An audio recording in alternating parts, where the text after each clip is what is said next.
Here we go. Here we go. Once more into the breach, my friends. Let's see if I can remember. Let's see if I can remember them buttons. There's some buttons in this game. I think they're mostly prompted on the screen, so it shouldn't be that big of a deal. Let's see. Last we left Ellie, she's mad and she's killing. She's stabbing people in the neck. Where do you find these old ads at? The commercials specifically. Well, a lot of them come from. There's a channel called the 80s Commercial Vault that a lot of them come from. What? Hold on. Did we not remember that there was a... Oh, wait. No, it's just the title loop. Sorry. I forgot about boat. Do you have the tea or the honey I sent? How is it far? I haven't had any of it yet. No, sorry, cup of tea. I've been... I should have. Caffeine has been a dear friend with me during the diet. I don't know... I think... I need to check the dietary guidelines. I think I can have some honey. I think that works in there somehow, but I have to track it, you know? No more Doom? Nah, I'm done with Doom for today. I on one level I was happy the performance was really high, and the stuttering seems to be completely gone, which is vexing that it took so long, but I want to put in more time on this game. I want to get to the point where I can look back on all the statements and see I don't know. To me, it's like it's not if like people are right or wrong, or if a side is right or wrong. It's just seeing exactly how in the middle it lands. Sometimes is interesting. Caffeine and nicotine is the key to staying skinny. Coming from someone used to be addicted to Adderall, man. There goes Happy Lawrence for this tonight. I might be happy. The game was fun when it was letting me play. And I don't mean that to be as cutting. I'm enjoying the cutscenes, but that open area in Seattle was very, very cool. Legitimately cool. I had actual fun playing that part. The hallways are a little less interesting. 'Cause that's more like Last of Us 1 style. I don't know how many more of those there are going to be in this game. I guess we'll find out. I could see that being the sort of thing where there's like one more environment like that and that's it. Because those aren't necessarily easy to make. And probably required a lot of testing and iteration. But Death Potato, one of my feelings on it so far, I'm enjoying it. I'm enjoying it. It's not my favorite game, just because of... It's got issues with aiming, the engine is just laggy. It's just a laggy kind of... She traveled hundreds of miles to torture him. I don't care whether she held the club or not. It's cinematic over like gameplay responsiveness, which for what they're trying to do in making a movie game, For sure. it makes sense that they would go that angle with the engine. Can find a building to secure. And it is gorgeous. So I think the trade-off was justified, but just for me and the games that I like and my specific taste, having just played Doom, obviously, I definitely tend to be more of a, you know, hit the buttons, do the video game, instead of direct a movie while I'm playing. Oh, frick. Well, at least there's video game already. I get to try and remember how to play.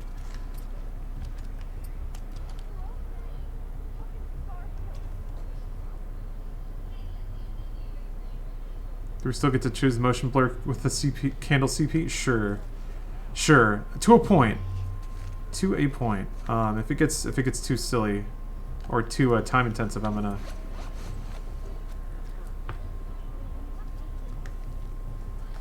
I might call off-seas on it. Oh.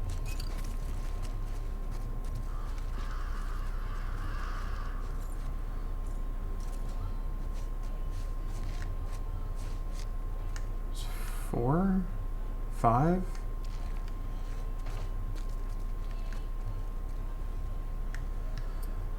Let's see.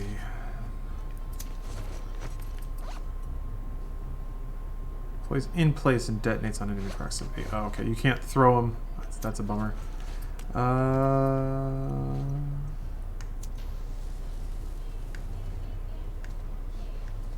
Oh shit.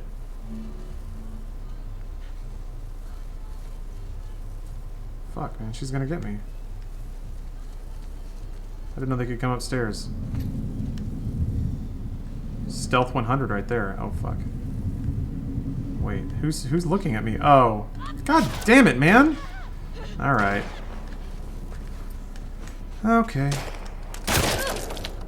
Here we go.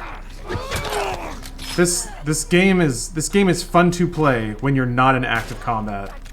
I don't know. Active combat, I feel like.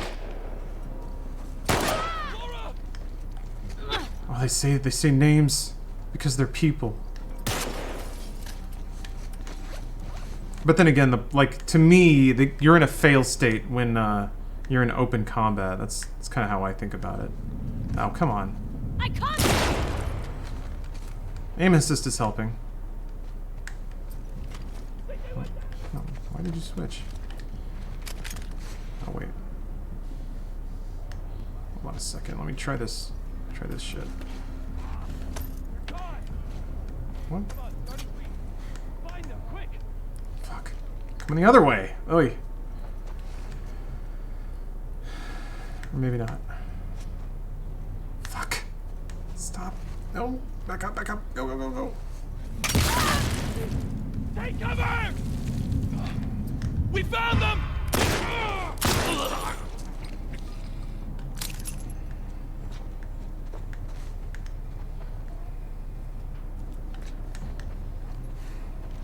To the left! Fuck. Fuck.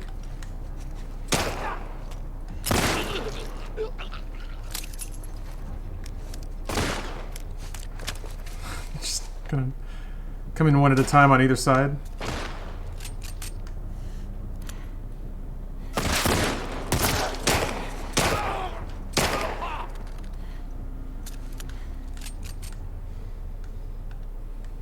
And he's still standing. Alrighty. With difficulty, just normal. No big deal. I hear more. This way. Come on. I'm also wondering what the body count's gonna be, because like it's always so strange when a game tries to talk about violence, but then they feed you like 30 people to kill. So it's like, wait, I thought this was supposed to be a game where like death really mattered, and then here's 50 like faceless. I guess one of them did have a name, Marla or whatever. It's like, wait, where am I going? Oh. Full stealth run might be fun. Might give that a go. I think it'd be a fun way to try and get some more playtime out of the game. I think it'd require you to play a lot more slowly and deliberately, and I think kind of require Oh shit! There! yeah, and I didn't know that there would be dudes there. So Kekasano, you asked thoughts so far. That people ask that like once every 10 minutes because people roll into the stream like, what do you think? What do you think? What do you think? So I can't really answer each one, you know. I like it. There we go. I guess that wasn't so hard.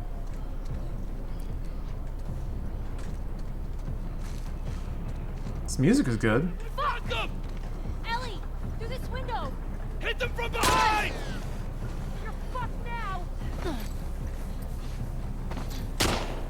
What? Are they at the window? Oh. Alright. It's good to see, though. Follow me! Stealth an area full of infected because I kept dying. It was exhilarating. Felt like Metal Gear Solid 5 all over again.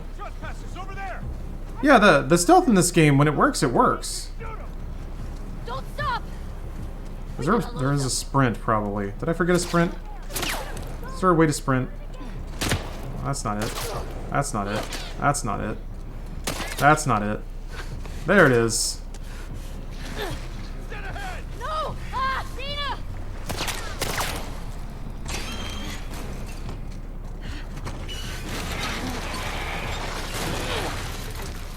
All right. It'll work for now. Keep going.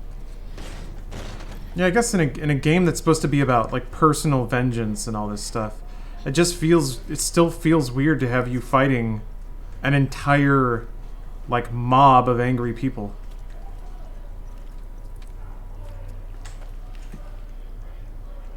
Oh. Thought that was outside for a second. I just thought so far in 10 minutes. Actually, I could do with answering that every 10 minutes. How would you have made the storyline? I'm not even gonna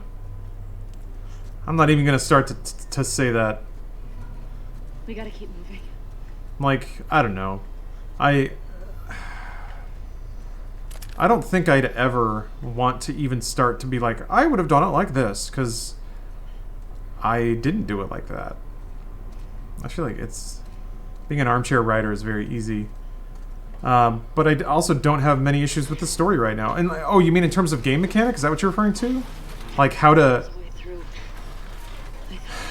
I would not have attempted to tell a narrative like that. I would not have even attempted. I do think that, like, if shooting mans is a necessary gameplay mechanic, and in AAA at this point it pretty much is. Unless you're Nintendo or like Minecraft, you can't make a game without shooting a mans. I just feel like there are certain narratives that don't play with that.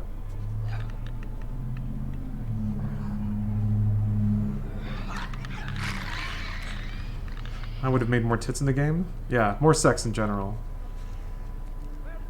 In fact, just replace pretty much everything with sexuality. That might be alright.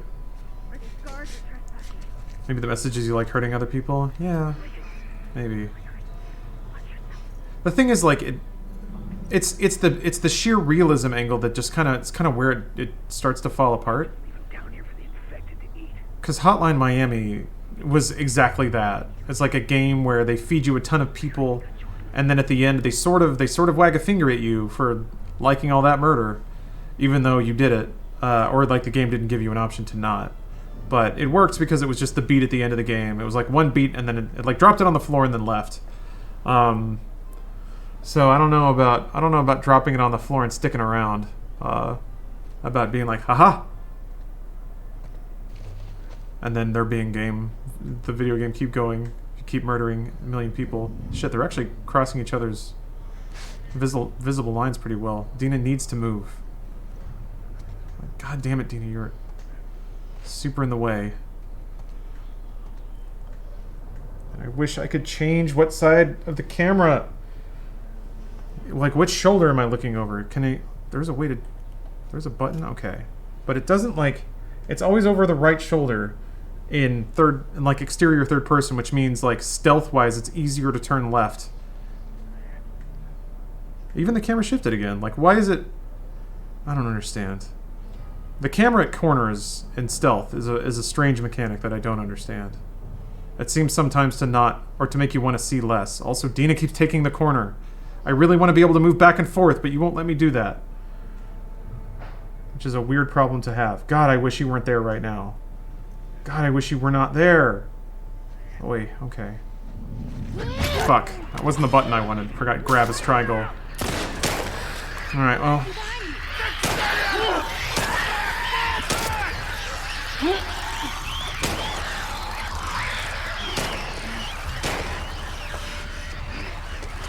Oops. What is going on? It locked onto her chest, and then it pulled the aim down to its leg for some reason. I don't know. Like, every time I get into combat, there's like 4 or 5 things that are unexpected and that happen that are just kind of wrong. Throw a brick to start next time? Oh, it'll like start the clickers coming? That's a cool idea.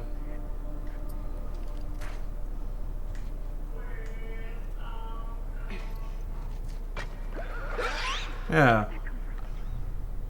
Oh, it didn't really wake up the clickers though. That's... Okay.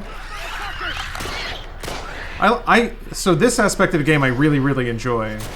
The immersive sim aspect of having arenas with good and bad, or like different factions of enemy characters. And then being able to like create circumstances where they Really, dude? You had time to do that? Alright. It's pretty cool, but it also means I don't have to play the game, which is the thing that I'm like. It's just the lag of the entire engine, and some of the complications and quirks of the environment simulation. Clickers don't actually grab them, do they? They don't seem to be doing a very good job. I mean, fuck it, I'll just go. Thanks, Dina. Thanks for pushing me out of the way. Whatever. Oh, that's not drop. Fuck.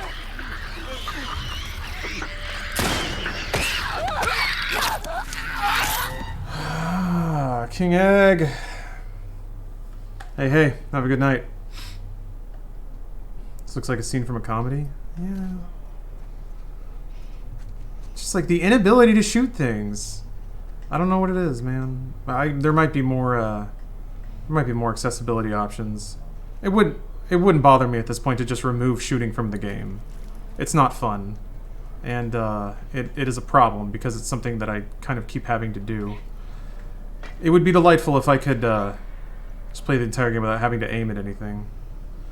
I think drawing out the clickers gives you the chance to escape. I don't think you're just supposed to watch. Yeah, I know, Iceman. You're right. It was fun to watch, though. You were right. You were right. That is the intended.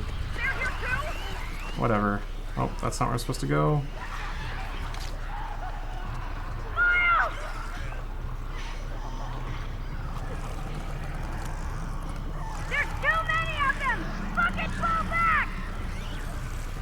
But it's just like the enemies jerk and move extremely fast for how slow and cumbersome your aiming is. God damn it. That means there's gonna be one like right there. Oh wait. Follow me! I don't know where I'm going. I don't know where you want me to go, video game. But I will learn.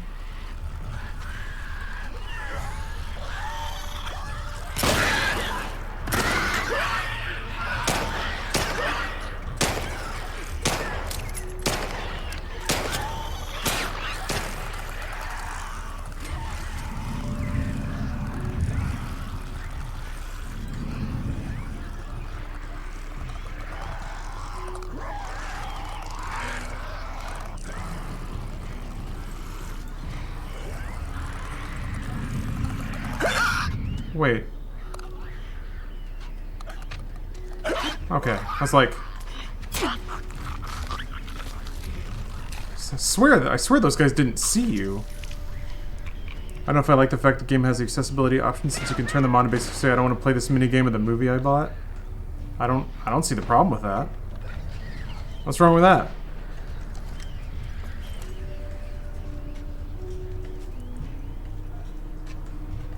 A video game can just be a movie.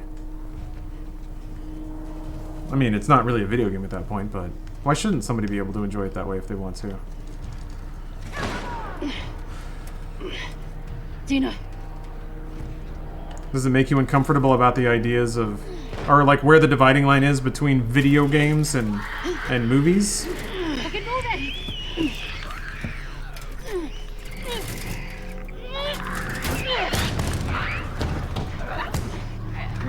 I mean, the options for the gameplay that's scuffy. Let's go. I don't see why. Well, they're not making you use them, right? Yeah. Do you think it's like a slippery slope until no video games are left? Hey, what's up, JC? I'm really tired. I hope I'm not sounding dismissive. I'm actually curious, like, cause I'll be honest. Sometimes I get that hit, right, of like, oh, the game can play itself, and I'm like, what? It's to me, it's sometimes an uncomfortable reminder that like you're not really doing anything when you're playing a video game. That's for me. I don't know if that's, to me, I feel that discomfort because it's like, oh shit, right, this is all fake. This is all fake and none of it matters. Like that's kind of, if I'm being honest with myself, that's how I feel when I see like options like that, and I feel a little twinge.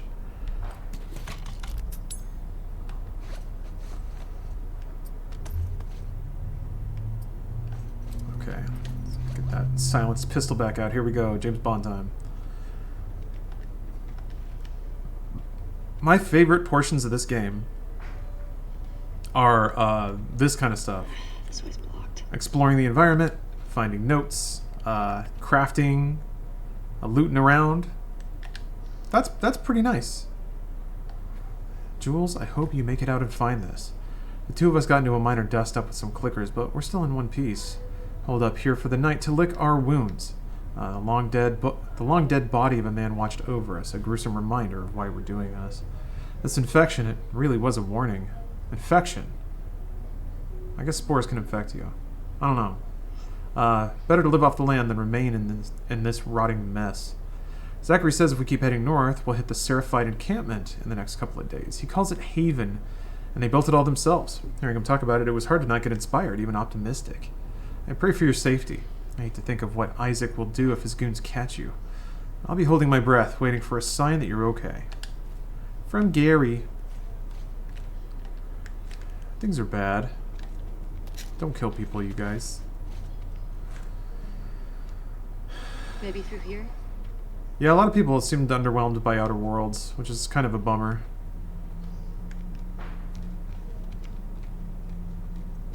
Yeah, Doom Guy, you like it?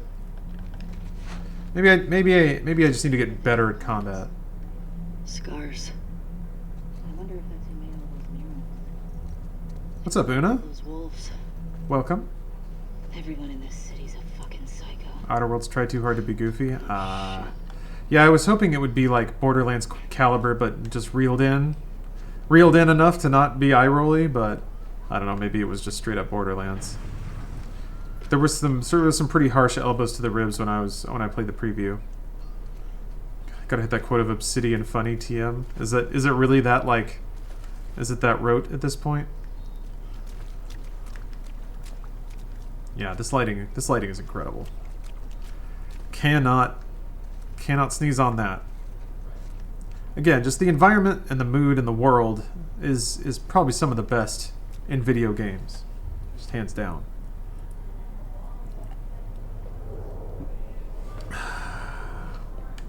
I don't think it's anywhere near as annoying as Borderlands. Okay. Well, that's positive. I did intend to play Outer Worlds. Never seen anything like this. I hope I get the time. Bloaters have acid spores. Oh.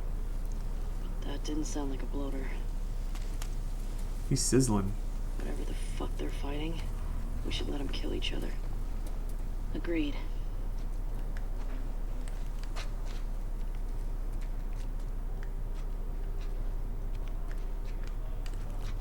Thought it was a solid game, but you could tell they had a much bigger idea than they had budget. They didn't reel it into match. Ah, okay.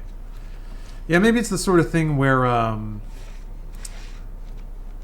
they're just trying to get the property out there and launched, and then maybe later they can That clicker. My favorite kind. come back with a sequel, upgrade that business.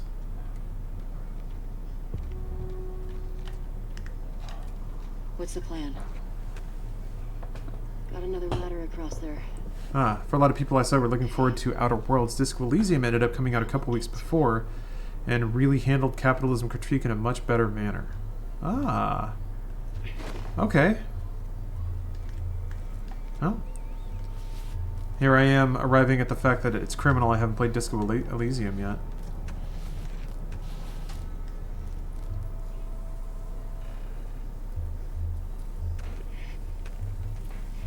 Careful. Careful. Okay. Not just anyone can survive a 4-foot fall. Sometimes you gotta rappel.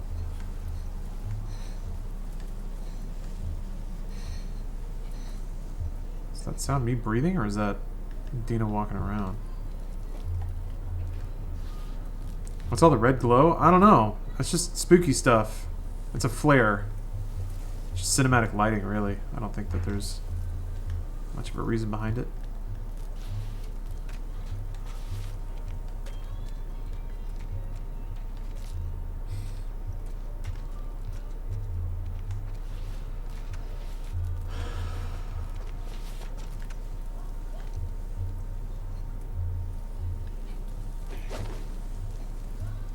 Perfect. Fall from 8 feet is 50% lethal. Is that real?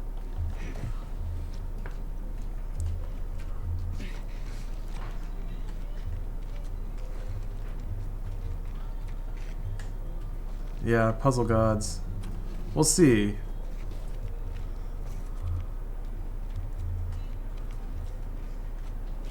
All this place needs is a typewriter. If you landed on your head? Yeah, I mean, yeah, but is that really how people... Like, do people really just kind of flip over and land directly on their skulls? Maybe?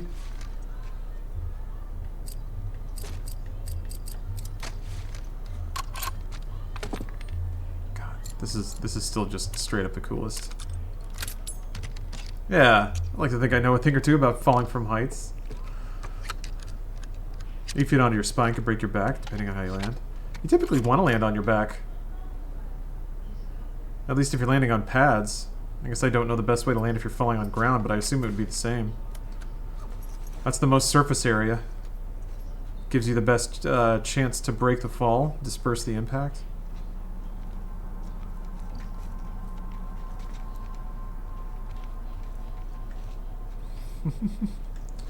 Oh, okay. Gotta throw it up over the pipe, and then I can swing.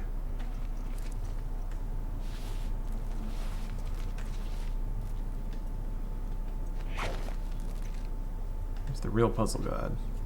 That'll do. Falls from 8 feet are 50% lethal. Intentionally dropping 8 feet is far less lethal. But obviously has a high substantial risk if you don't know how to handle it. Okay. That makes sense. I didn't know how to distinguish falls from, or I didn't know to distinguish falls from, or intentional falls from normal falls. Intentional drops. There we go. 8 at Half-Life. We got ropes. Oh, you fall to the ground and try to roll. It's easier said than done. Yeah, doing the like parkour. What is it? Tap and roll. That's an excellent way. That's like the most efficient way to break a fall. But I don't think anyone can just do that. You got to have the muscle memory and the timing, I feel like.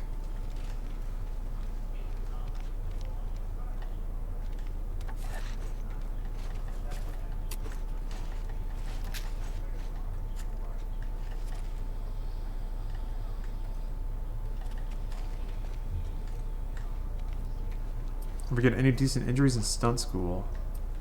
No. Which was kind of the point. Goal is to not get injured, but yeah, I want to save up for that. But it did sort of it did reinforce that my posture and just my general physical ability were just low, if that makes any sense. My running technique wasn't right. My standing posture wasn't very good, so it was valuable. And I did strain a few things because I wasn't, not necessarily because of things I was doing right or wrong, but just because my posture wasn't right and just my body language was low. But that's the point of doing them, or doing the training, is to learn more about physicality.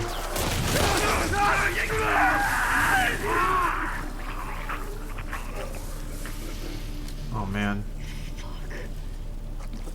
that's a pretty gnarly looking enemy. Especially if it has just like pustulating. Is he gonna be filled with like gyrating sacks of acid, just stumbling around as a big old sack acid man? Did I just turn around? Oh no, okay. What like workouts or exercises required for something like stunt school? I don't know that there was any. I think going in, they kind of expected me to already know how to break fall and how to roll, which I picked up in martial arts training. That was kind of like, they did not go over the extreme basics, which is yeah, how to roll and how to tuck, and how to break fall. Aside from that.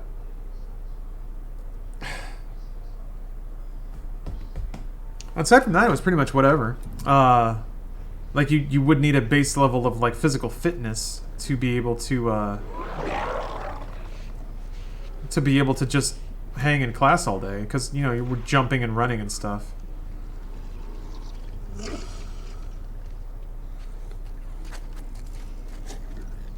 So, can you stealth kill these guys? And how do they detect you?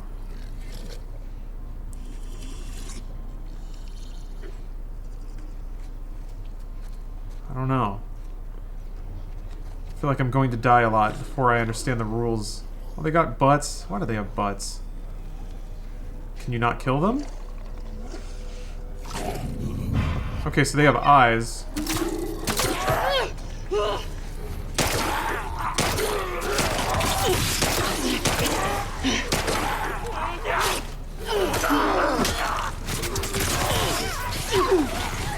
Not blind? I don't know, man. Like, how am I supposed to know any of this stuff? Hold on. They don't really give you, they don't really give you any of that information.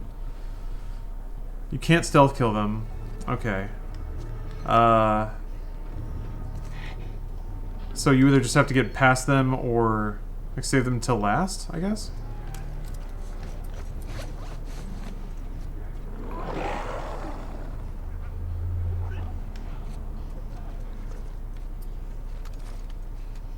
Use trip bombs or Molotovs. Okay. That's a good idea. I think trip bombs are something I'm going to have to get a lot better at using. Oh, that's right. They don't see. Fuck you. God damn it.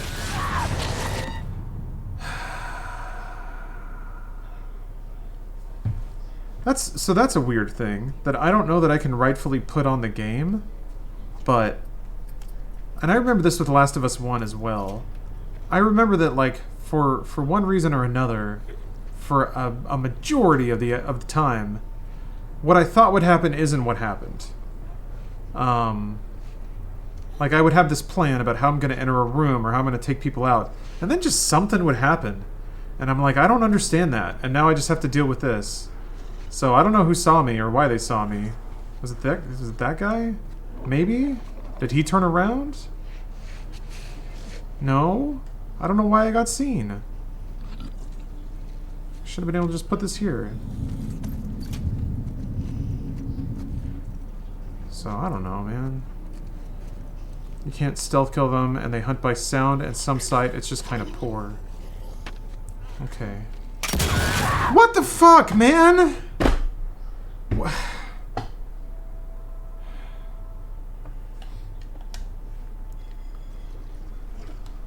See what I mean? Like, I'm sure I did some shit, but why did that happen? I put it down and I backed away. How else do you put mines in a place without them blowing up, if that doesn't work? And it's just like, when the game wants me to play it, this is the experience that I have, and I don't know. It's too close. What does that even mean? I backed away from it.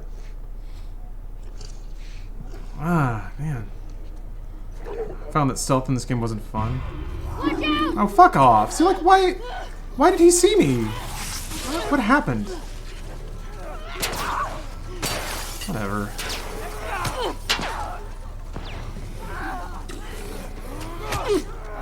What? Fuck.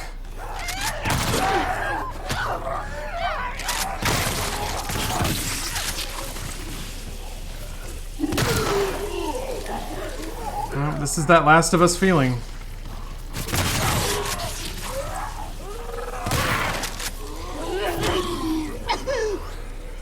The trip mine was triggered by him moving. He was close when you put it down. So he moved into it and then it exploded?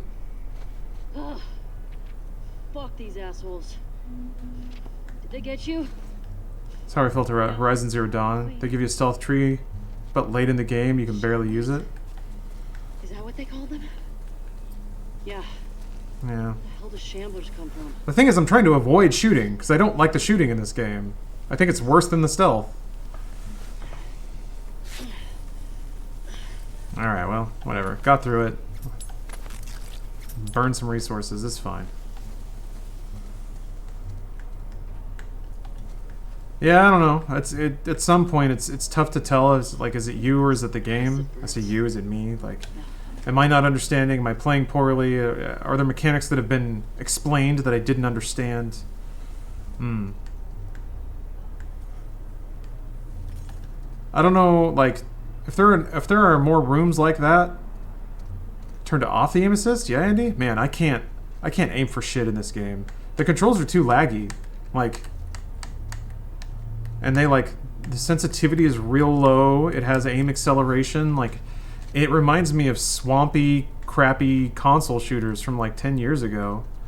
At least in the mechanics of the shooting, which is why I'm trying to avoid it as much as I can. What do you think about third-person shooting in most games? I mean, there's a lot of games that do it perfectly well. Resident Evil, Gears of War. Let's see where this takes us. Resident Evil's even more like closer to this game, slow-paced survival horror, and it manages to feel amazing. Then again, I played it on PC, so. Take your time. Yeah, Metal Gear Solid 5. Almost done. It's just like, Okay. I think it really is just they have, it feels like the frame, like there's so much post-processing on the images, and the game does look incredible, but I really think the cost for that is like 4 to 5 frames of lag, which is really tough for me to wrap my head As far around. as I can see. Found the game rather easy, but I'm used to console games. Yeah, that's the other thing. I'm just not good at aiming on a controller. Shamblers? As if the others weren't bad enough. Molotovs are OP as fuck? Okay. Guess that's nature for you. I should use more of them then. Yeah, well, nature's an asshole. Maybe I need to give up on pretending like I can play this game in stealth. Everyone's telling me it's not a viable option, really. Which is frustrating, because that means that I was looking forward to playing this game stealthy. I felt like that would have been fun. But we'll see. We'll see. Maybe I'll wrap my head around it at some point. Come on. There might be goodies in this room. Oh, we got Shit. puzzles. Needs a combination. They mask those 4 to 5 frames using animations? No, they don't.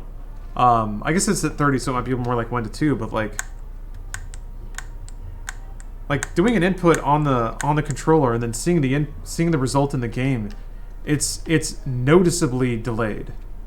So the idea is you hit your input, you hit X, but the game engine needs to take 2 or 3 frames worth of time to render out an image to put the lighting here and the effects there and the shadows here to just blah, blah, blah, blah, blah.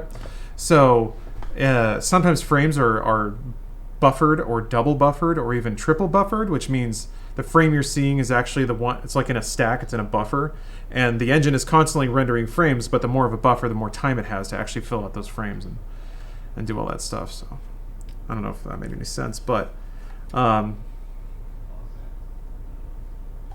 see here. Maybe there's a code here. Yeah, the issue with the end of the console life cycle. You get all these bells and whistles, but the console's only so fast. So you have to start buying time to apply those bells and whistles. Stealth was pretty viable for me, a lot of it. It's way more predictable with human enemies. Okay, that is true. I did have a lot more fun against the human enemies in Seattle and like the open areas. That was really cool. That was like approaching Metal Gear Solid 5 stuff, and that was awesome. Miraculous survival in suburb thought abandoned in Lower Queen Anne. Military forces were surprised yesterday to discover a whole community alive and well. While the surrounding neighborhoods were entirely overrun with victims of the cordyceps infection that's been ravaging the nation, these survivors had managed to keep their streets and homes clear all by themselves for the past 6 months. Found just days away from running out of food, it's a story worthy of being called a miracle. The community members unanimously credited their survival to one woman, pages torn. Then just any ordinary prepper, she had ... at least stocked her bunker with enough sup for her entire neighborhood. When asked for what inspired her, answer was that she'd had a vision of a catastrophe, attributing the out to a divine retribution. And then it just keeps getting itchy tasty. Get the code again, get me soda, and the code is yours. Well then. We have us an environmental clue.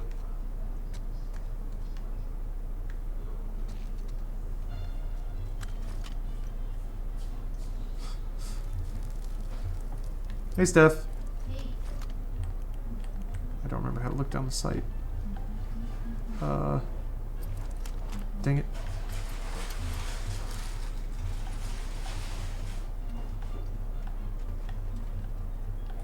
There it is. Oh, okay, fine. Melee the glass, yeah. Guys, getting back CD now. Come on now.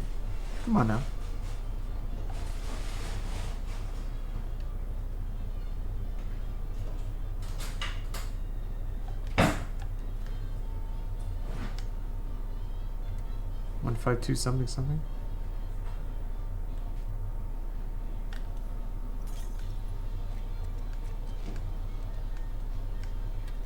Last two numbers are 69, they have to be. Unfortunately, there's no 6 or 9. Are there more sodas? I guess that works.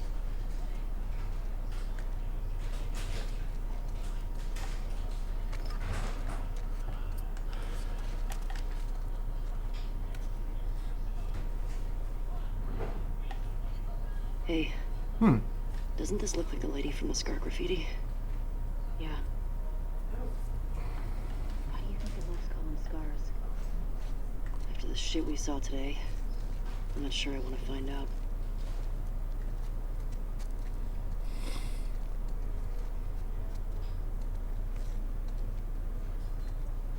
Hmm. I mean, I guess I could brute force it. No, that's 50 numbers, or 50 combinations.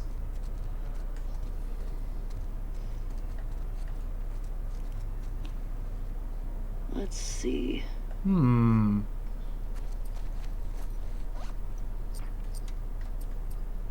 Yeah. You guys just straight up putting the code in chat? What's wrong with you? Come on now.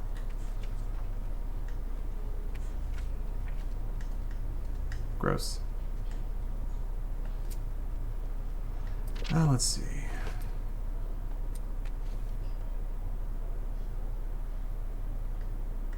I mean, V is 5, but that's probably somebody's name. The code again. Get me a soda, and the code is yours. I like how I'm carrying around this soda can.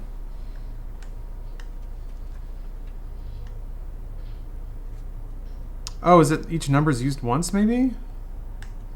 That would make it much easier. It was 152, I think, right? I'll try it. Okay, yeah, that makes that much more simple. Okay.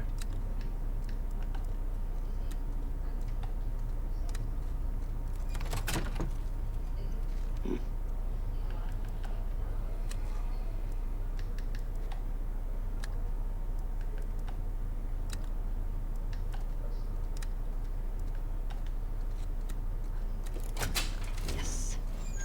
How'd you do that? Magic. Here come the pills.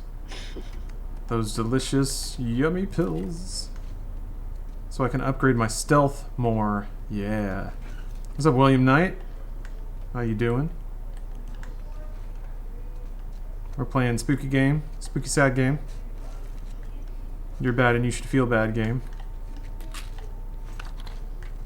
I don't know. Maybe I'll learn about life and love. Maybe I'll learn who the real Last of Us really were. Hint, it was us. We were the Last of Us. Alright. Okay. Oh, wait, that was the... Oh, shoot. I bought the wrong thing. Oh, well.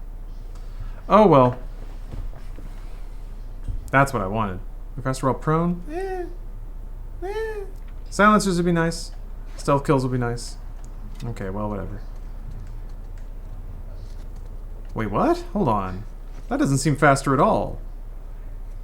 Oh, move much faster in listen mode? Hold R1 to sense enemies through walls. That's 100% faster. This is 100% movement speed increase? It doesn't feel like it, but I guess who am I to call the game a liar?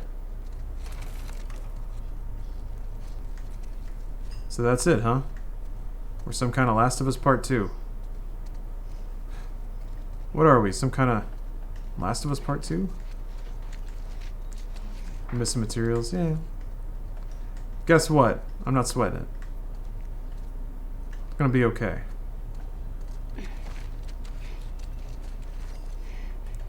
Oh, I thought you were asking for help. I'm sorry, Austin. I gotta watch that. That is on me. I do tend to kind of just verbalize as I'm playing, which, yeah, will make it absolutely sound like I'm asking, so. No big deal, man. That one's on me. That's just my rambling internal monologue. Ooh.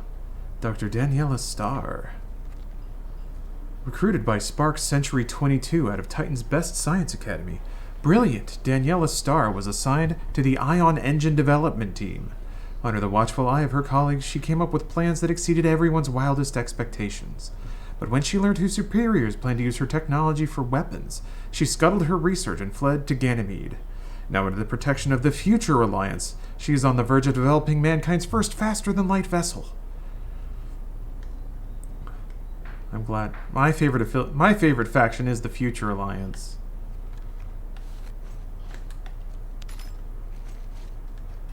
Part 1, Last of Us. Part 2, Last of Y'all. Part 3, Last of Them. I like Last of Y'all. I can see the box art right now. I love it. It's so grim. Is it smart to use a melee weapon a couple times before you upgrade it? I guess I never really have that much of a problem. And that, you know what? I should use my melee like way more. Like way more. There's no reason not to. It's not like I'm breaking them. And for the situation I'm commonly in, where I've been spotted by someone who's screaming at me and about to shoot me, melee is exactly what it's for. Yeah, because it refills the health bar. Yeah. Yeah. Let's do that. Screw it. Screw this aiming shit. I feel like silenced shooting is probably good in rifle stuff because I can actually line up the shot. But when somebody's all mad and jerking around, that really is The Last of Us. Part 2.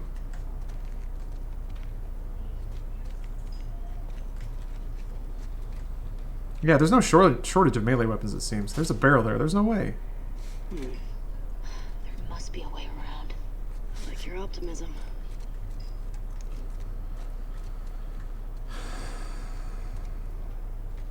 Gonna smooch you later. Or now.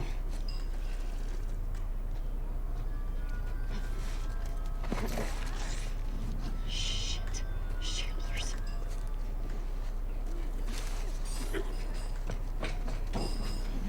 Oh.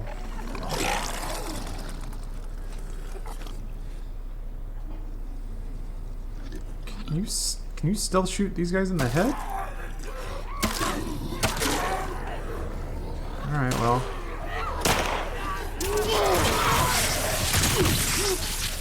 I guess that's why they have acid mans in the game. To actually make it not viable to use melee for everything.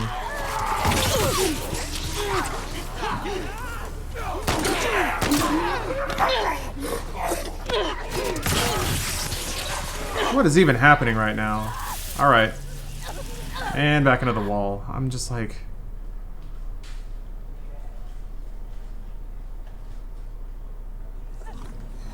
What was I supposed to do? Was I just supposed to sprint? Like, pick a direction and sprint? I feel like I didn't do anything wrong. Shot the dude 3 times in the head, it didn't kill him. Maybe I just need to not engage. Maybe that's it. Molotov. Ah, okay, sure. I mean, Molotov is gonna open combat, though, so, like, what happens when the other guy comes over? I guess I'll Molotov him, too? He's not dead. Molotov didn't get him. Great.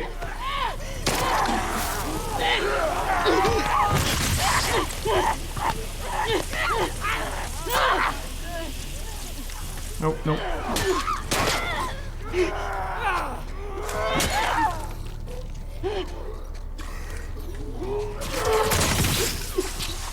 Fucking Christ.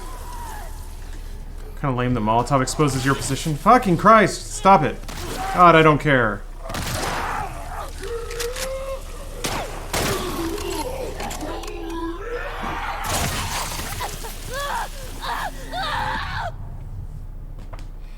But, like, yeah, it's just more evidence of, like, every time I think I'm gonna do something, something happens to make it not work. This part is a real clusterfuck, yeah. They explode when they die? Yeah, that's cool. Why not? Why not, you know? Why not also explode when they die? Why not? Morgia, yeah, I'm not enjoying this part very much. This is like Last of Us 1 sort of gameplay, and I really did not care for that. And Morgie, yeah, at this point I am wondering if I even want to finish this, but... I want to know, so I think before I put it down and walk away, I'd just turn off combat. Like, maybe I can just turn off death.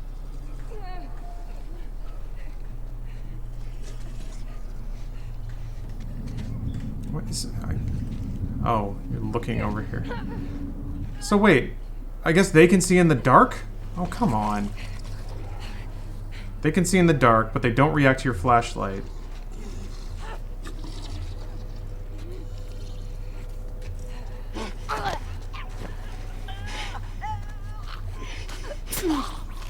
Ton of trial and error. Yeah, especially if you're on a hard difficulty.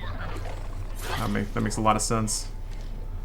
And I don't know, like, to some degree, I feel like trial and error is just associated with stealth, especially if you want to play really clean. I mean, that's near all Hitman is, and it works really well. I don't know. Something about it just hits different. I don't know what it is.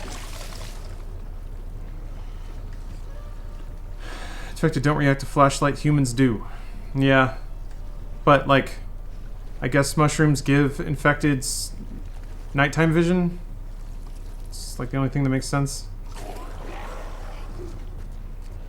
Like, are you reacting to the sound? What the fuck? Watch it! What the fuck? I was crouched. You.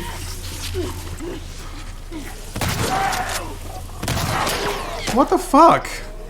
I don't and have never understood the rules to Last of Us stealth. That's one of the reasons I didn't like the first game. It's because it was just so volatile. Nothing you wanted to do ever worked. That's what it felt like anyway. I'm coming. Aren't they mute? I don't know, man. Maybe?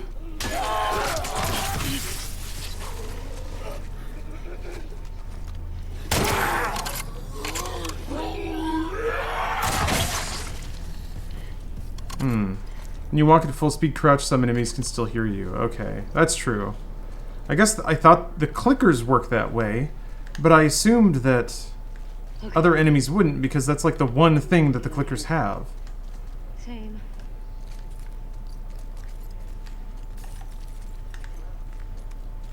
Alright, well. I will move even slower in the future. But like, I don't know, those dudes you can't even stealth kill, which I don't understand. I don't understand the decision behind that. Is it just because, like, it would be really hard to animate stabbing a dude with a lot of globules on his neck? Surely not. But it seems like a really strange gameplay mechanic to force you into combat, basically. I feel like there's been a lot of that in this game. Situations where they put spontaneous combat on you. I guess it's not... The AI is such that it's actually not that hard to break away and re-hide, but... I don't know. I don't know. Interesting decisions that I'm not ready to call them bad decisions, but I'm just confused. That was a lot of Last of Us 1 as well. Like, why did you do it this way? Did you just throw bricks and make them chase them? That's not a bad idea, yeah. Just... I feel like that works a lot better when you know the room. Like, I have no idea where I'm going. And since the room is dark, it's not like I can see any level design cues about where they want me to go. So, I could throw a brick and then make them move exactly to where I need to go and not know it. Oh, that's true, PGX. He explodes when he dies, so stealth kill would not be good. Yeah, some games just have the post-mortem attack not happen when you do stealth kills, but that would invalidate the enemy pretty severely. That's interesting, though. That's like... I feel like that's one of those contradictions of game design you arrive at, where you're like, wait, we need this enemy here because it makes melee an interesting... Like, it makes melee more interesting, or it makes melee less overpowered. Then you're like, well, for it to work at all, we also have to change some other mechanics. Otherwise, I don't know. I threw a brick and the monsters walk towards that. I just sprint away from them once that happens. Yeah, Deb. The problem is, like, I don't know what towards and away are, because I have never been through any of these environments. If I knew where I was going, it would be pretty easy to misdirect them and then get around them.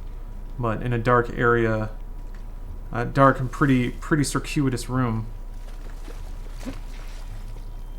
that becomes a lot more complicated. Okay.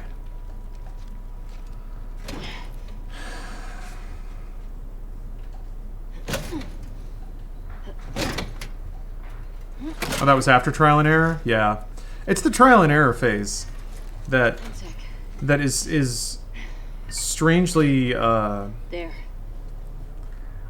anachronistic, I guess. I feel like a lot of stealth games have figured out how to implement stealth mechanics without forcing you to sort of stumble through rooms and make mistakes multiple times before you know what not to do. Hello, G Fuel Energy, welcome. Yes, yes, indeed. Sponsor is here. Good time to remind everyone that my code currently gives you 30% off at gfuel.com. Say some kind of train crash. Some kind of Last of Us. Look. Wow. Don't need the attitude. That does look cool though. This train smashed into here. Yeah, everyone on their best behavior. Nah, come on. G Fuel's hip. G Fuel raps. G Fuel flips the seat around before sitting in it. Wears denim vests. Has a dangly earring. Jesus. I wonder how long they kept these running past Outbreak Day. I see some Damn. movement that way. Up we go then. White Nike Monarchs. Dina? Yeah, coming.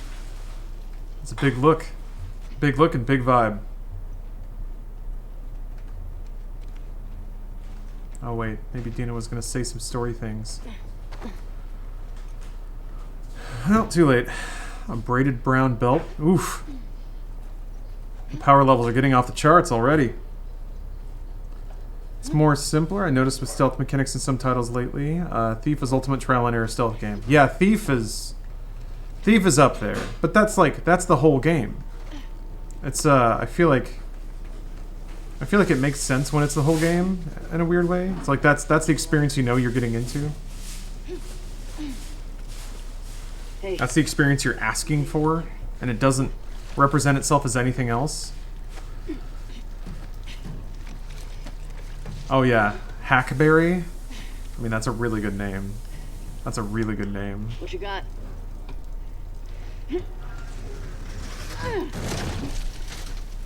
Hitman Reboot's about trial and error. It is, but they do... A Hitman Reboot is really smart with all the signposting they do. Okay. Of like guiding your attentions to an area and Lead on. suggesting like possible ways to proceed, but then giving you space to play and find your own approach. It's really good about giving you giving you a nudge in the right direction and then letting you experiment.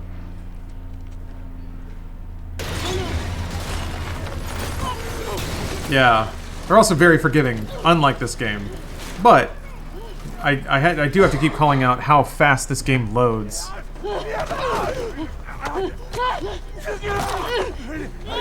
Oh yeah, does Ellie not know she's immune?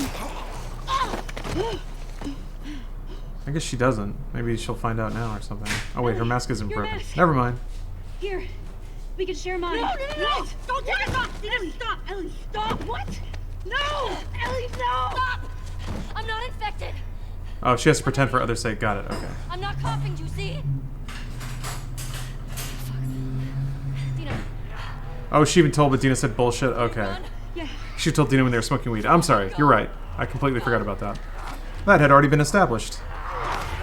Get the run, Dina! Ellie! Right here! Don't slow down!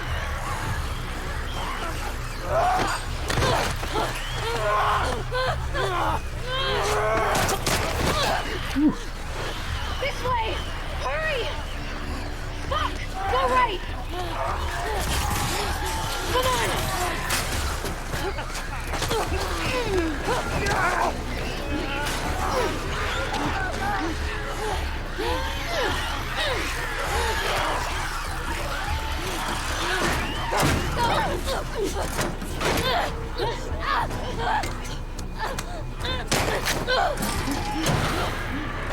They get her hair? I can't even tell what. Oh, whatever. Dina! On your feet. They had the backpack? Oh. Was it just not drawn properly?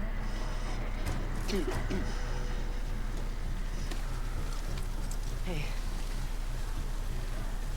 What do you say we rest in that theater? That sounds so fucking good.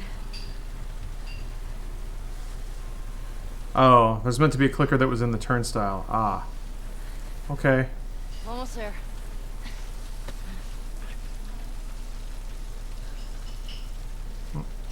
It didn't guide them appropriately. Okay. I got you. Man on a remission. I'm enjoying it so far. I'm finding kind of very similar to Last of Us 1 that the encounters with infected are some of my least favorite parts. Like, actively not fun. Then again, that's not the point. Narrative-wise, I'm enjoying it. I'm cruising so far. It's worth the time. And I don't often say that about non-video games, so it's pretty good. I'm enjoying the movie aspect of it so far. Guyby 2020, thank you for the sub. I don't think I called that out way back when, but thank you. And also Dylan Crane, thanks for the sub.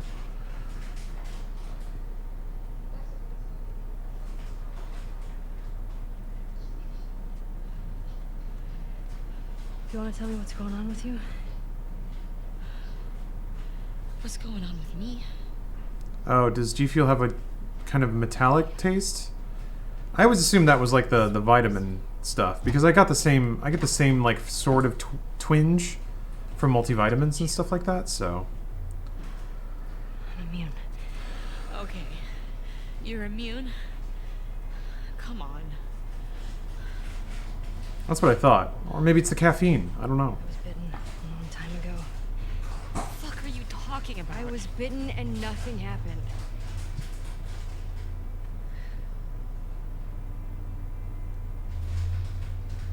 Yeah, it could just be iron too. Yeah, Ethan, I'm finding that as well. I'm enjoying the human enemies much more. The rules of the stealth rules of engaging human enemies are so much more apparent and easy to understand. No.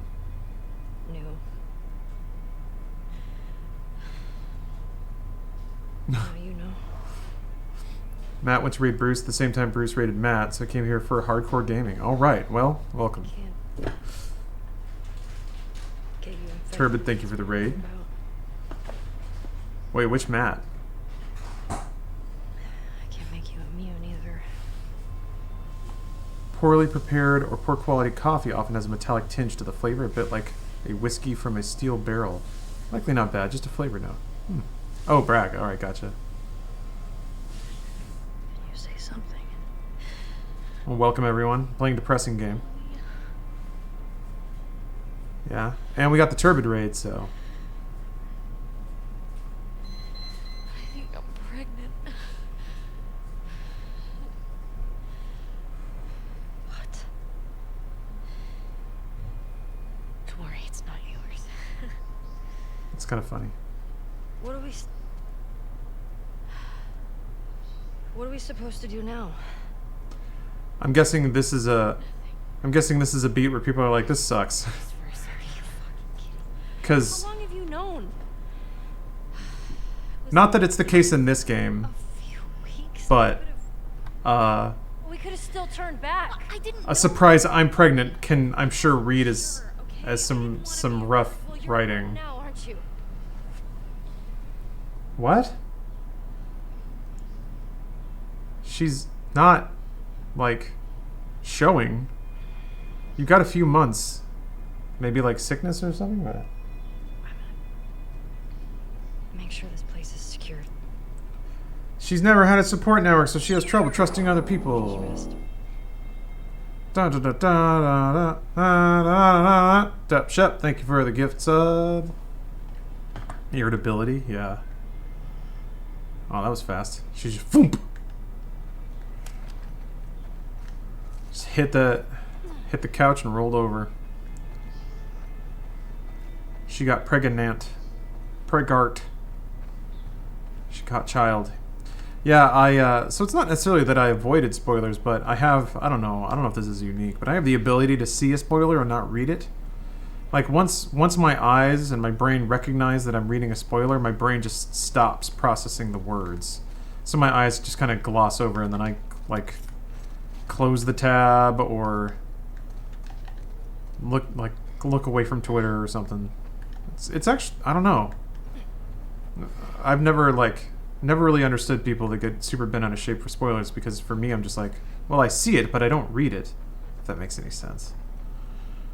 I don't care about spoilers. Learning the end doesn't ruin the journey for me. I kind of feel the same way. I will say though, that's not an invitation to start spamming chat with spoilers to test me. So please don't. Just that I feel reasonably assured that I don't know what's going to happen in this game.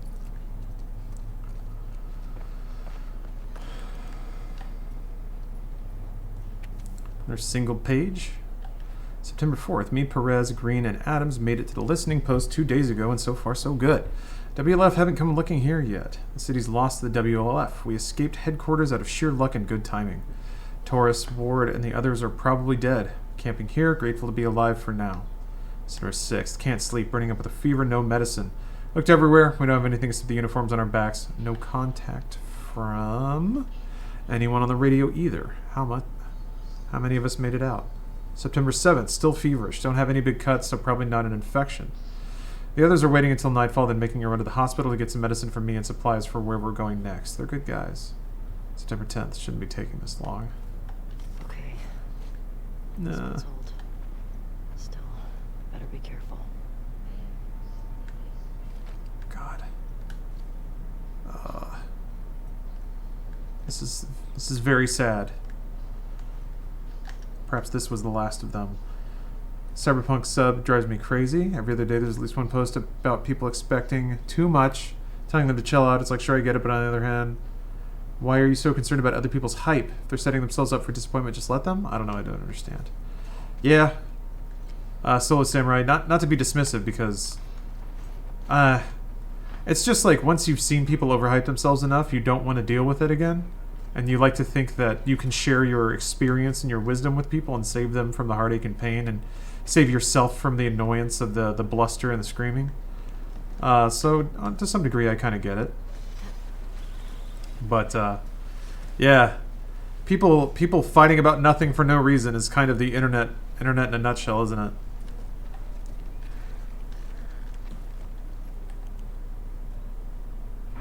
I am not an employee. Maybe I am. Maybe I just hired myself. It said employees only? What makes you think I don't work here? How dare you? I don't know why, but this makes you racist. Alright. September 13th. I don't think they're coming back. Stricken through, they're not coming back. Either got ambushed or they ditched me. Not my fault. I got sick. At least the fever's gone, but now I'm fucking starving. I can probably raid the buildings nearby for food and see if I can raise someone on the radio. September 15th. Constant rain means at least I won't die of thirst. Unfortunately, it keeps making the electricity cronk out all the time. It's kind of hard to use the radio. Not like anyone's answering anyway. The WLF can't have hit all the Fedra listening posts. No way. Need to keep trying. September 16th. Dreamt they were laughing as I slowly bled out from a gut shot. Woke up an hour ago, still shaking. I need a cigarette. Think there'd be a pack or two stashed somewhere in a fucking theater, but apparently not this one. September 19th. Power went out again. Going to head onto the roof to see if I can get it back on. Oh, so I'm basically gonna spend this. Is it like I'm gonna go around trying to turn on the power, and it's like, oh, is she doing it so she can put on a movie for Dina and they can have a nice moment together, or is she doing it to try to use the radio? Clearly, is it gonna be like another leading scene with a guitar? Maybe I'm thinking about this way too much.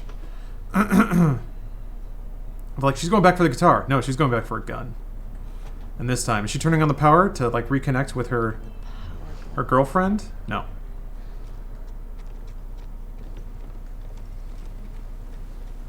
Yeah. Maybe there will be a guitar strumming minigame to turn the power on.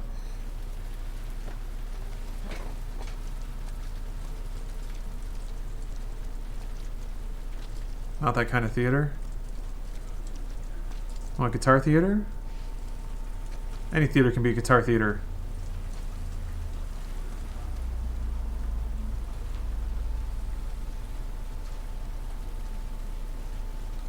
I'm just peeking around, seeing if there's any cards or pickupables. I forgot that they actually get marked by a triangle.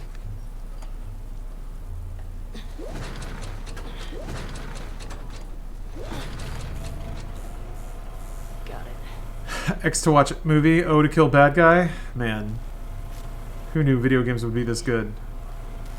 Fried? Oh shit! Better you than me. Jesus, Ellie. I don't know. Like, I guess I was a bit taken aback at everyone who approached The Last of Us 2 thinking that Joel was like a strong protagonist that was going to be the hero of the game again. I say again. I mean, he technically wasn't the first time, but apparently a lot of people missed that beat. So it's like, how many tells do they have to give you that Ellie is not in a good spot mentally? I don't know. I can't pass judgment yet because, again, I don't know the... I do not know the core of the issues that everyone had, so... Press F to deliver, baby, yeah. Tap X to yank out baby. This would be another good opportunity for that mouth pop, but I don't want to overdo it.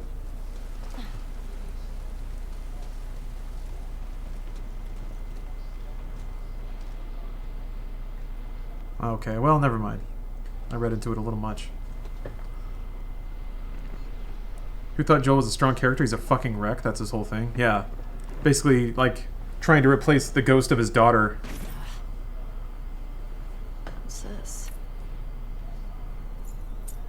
Alright.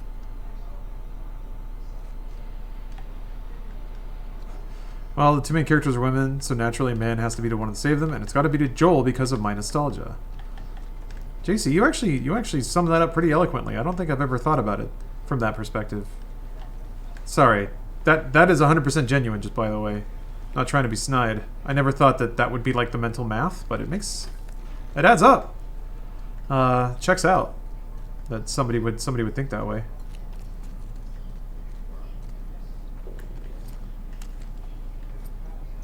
Found a surrogate daughter. I mean, that's what the whole thing is about. Oh, okay. Does anyone actually toss and catch their keys like that? I have a couple times just because I've seen it in other stuff, and it does feel pretty cool. I gotta admit, it does feel nice, especially if you actually catch them. Like if you toss them in the air and then just slap them into the wall and then they scatter across the floor, that doesn't work. But beyond. After a near-death experience that left her in a coma for 2 weeks, this seasoned detective found that she could cross from our world to the spirit world, allowing her to communicate with the dead. Now known as Beyond, she splits her time between solving murder investigations and serving as a spiritual medium for grieving families seeking closure. However, her forays into the spirit world are clearly hastening her demise. She looks considerably older than 35 years. How much longer does she have?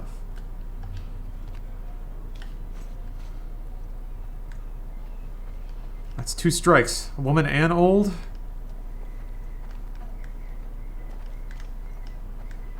Just imagine, like, the CEO of comics knocks some cigar ash into an ashtray. She better have huge knockers.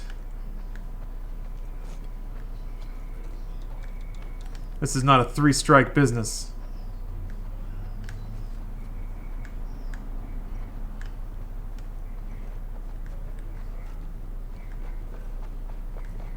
Oh, your dad was super shitty to you today?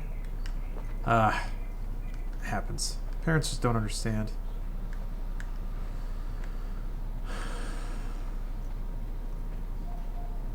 Okay, well. I have activated the power and I got keys, but where do the keys go? I don't recall there being a locked door. This is when there should be inset footage of me finding a locked door. Oh. I will take the 1 pill. Oh, good. Oop. Wait, what? Oh. Just a little TP. Ah, okay. Eh. Ooh. How many people die in this play? Yes, we get it. You're edgy. Jesus Christ.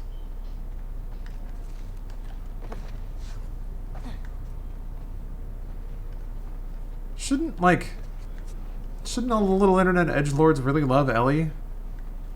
Maybe they do.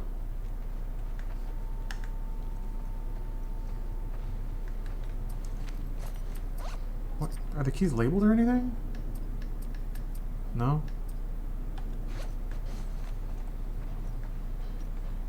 They would if they didn't hate women and gay agendas. Fair.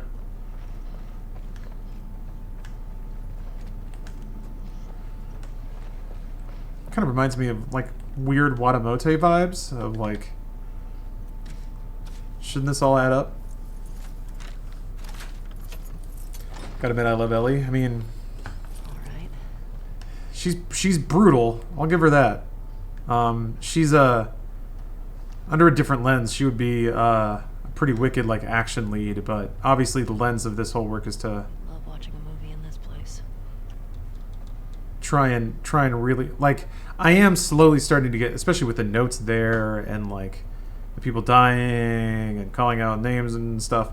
The depressiveness of the setting and the tone is starting to set in a little bit. It wasn't quite so brutal at the beginning, but now it's starting to add up a little more, and I can only assume it's going to get more and more intense. It's only going to go up as the game goes on, I assume. Spooky. No way.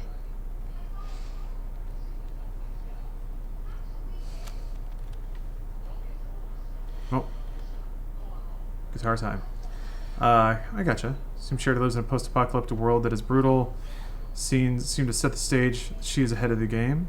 Or she is the head of the game. You're not knowing anything about the lore prior. Yeah. No, you're right. I don't think the game has ever tried to misdirect anyone. Like, it wasn't Metal Gear Solid 2 epic trolling.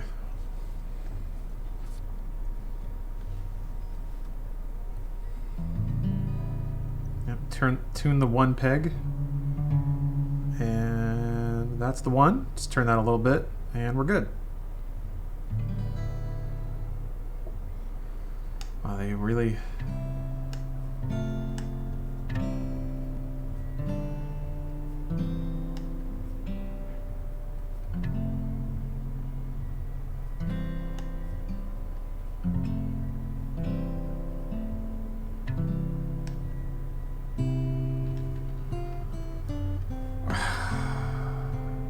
I don't mean to be an asshole, but like, is it supposed to be a really impactful moment when you just swipe on the pad a little bit? Okay, so yeah, that literal thing does happen just a little bit later. Is she singing about Dina? Does she have the inability to express her emotions? And she's venting them at this guitar instead of saying them to her because she never learned how to properly communicate her emotions because Joel didn't do that either? Are you telling me that maybe the human experience is passed on from person to person? Oh wait, no, we got a flashback, I guess.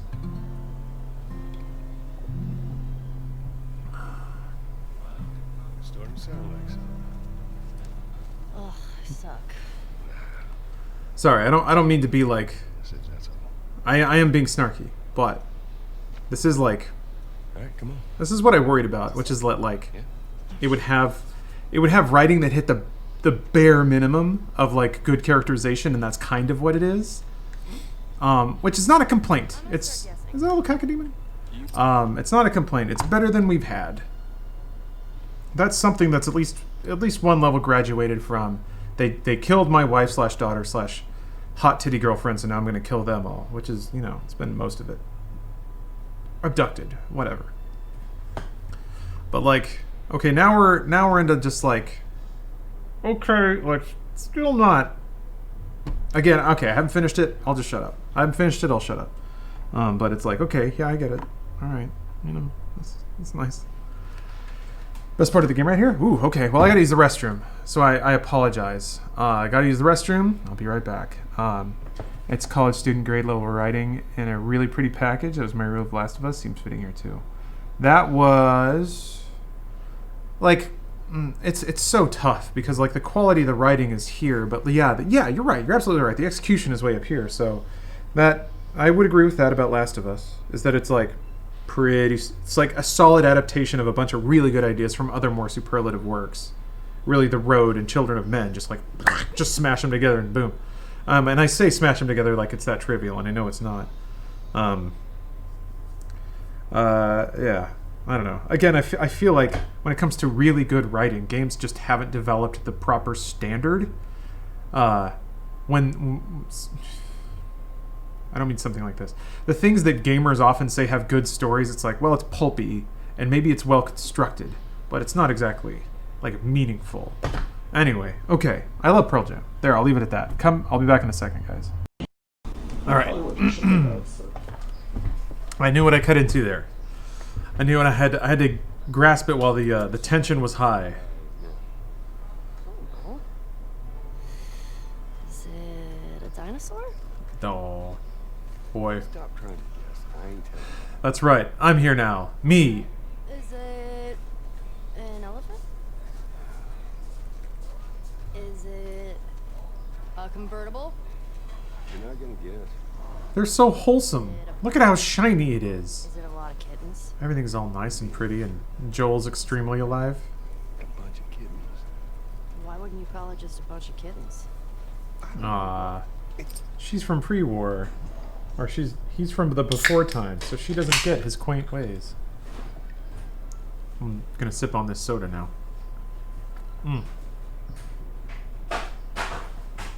Yeah, it's an extreme contrast to the depression. I mean, it's an extreme contrast to the last couple of scenes of being underground and Hot air. red and black dominated areas. Seattle Day 1 kind of opened with environments like this, so it's not 100% contrast, but yes, I get it. Yes. I understand. I'm calling whenever I call or whenever I am snide like that, it's because I don't know. It's just noting the like Oops. got him. It's kind of noting the beats, like they're the correct beats, but they're beats, you know, they're beats.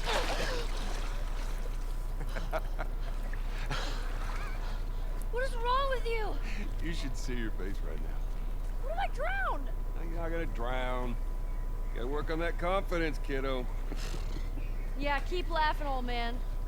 See what happens. This way. The worst. Oh. Hey, at least you marked it as such. Now I want to click on that. Hold on. Oh, damn. Look at him go. That's just straight up porn, huh? Chiron knows what he's doing. Your swimming's getting better. Remember now, don't just flail about. You Push gotta. the water with the whole arm. Blah, blah, blah. Glad to know I'm getting through. I do appreciate that in the performance, they, like, I can't tell if this is a good or bad thing, but there is an almost, like, desperate softness to Joel now. Like, he's almost, he's like overcompensating to try and be warm and dad-like, and yeah. But obviously this whole thing is laced with Just through there. with foreboding and irony because you know what happens. So there's like, Looks like. I was actually pretty sick. How's that feel? I feel like that's also part of the sort of, Refreshing. Yeah, it's not nice getting pushed in, is it? Well, actually, we need to swim through this part anyway. I got you back. You're angry and upset. I am very angry and upset. yeah, you never got to see him like this in the first game either, which kind of, to me, it reads as more of a device than like natural. You're gonna need to dive under here. Like showing Joel like this, what I'm trying to think of how to say this. Showing Joel in this state didn't mechanically serve the function of the first game's story, but it does in this one because it makes it extra sad. So I guess, man, I would say it'd be nice to have a game where characters do everything that isn't explicitly relevant to the beats of the story or how specifically the game's trying to make you feel. Yeah, I guess in the first 15 minutes with Sarah, but he wasn't even like this. Maybe my memory's too fuzzy. It was a long time ago. But he's almost being like overly smarmy attachment now. He acts like this in the end of Last of Us when he decides she is his new daughter, per se. Doesn't that last for like, I think that happened, or like you see that for like 15 seconds. Again, I could be misremembering. But I was thinking like it would be good to have a game like that, and then I remembered that was Red Dead.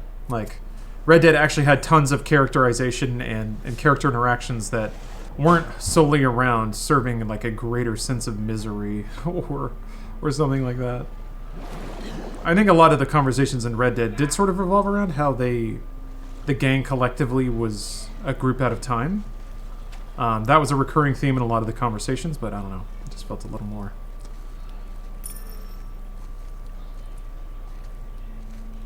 Yeah, and there's screen space reflections going wacky. Seeing Joel's arm and stuff reflected in the water.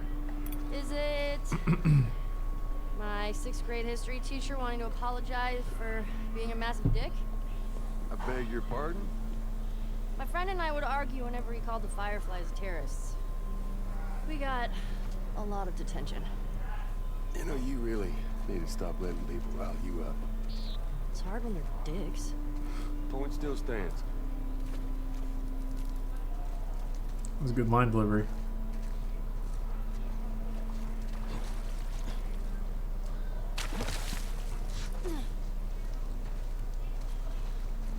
Yeah.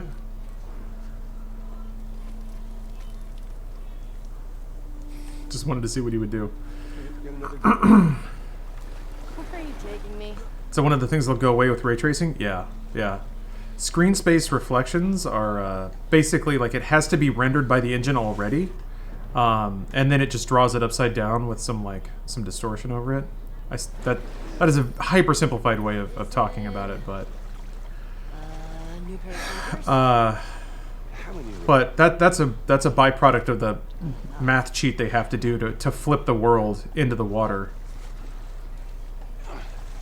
Pick a fighting game, Mortal Kombat, Street Fighter, or Soul Calibur? Probably Street Fighter, even though I've been playing way more Mortal Kombat lately. Okay. Fuck it. I'm done guessing. Well, good. The Olive Guardian, there was only I want to say a 1 hour section in the original where you played as Jesse. No. Sorry, wait. Ellie. DVD collection? Yes. 80% Joel, that sounds about right. Just yes. How about laser discs? I heard that's a thing. Holy shit, Joel. We're here. Oh my god, it is a dinosaur! And it is. Joel! Right. Holy shit. Oh, it's a motherfucking dinosaur.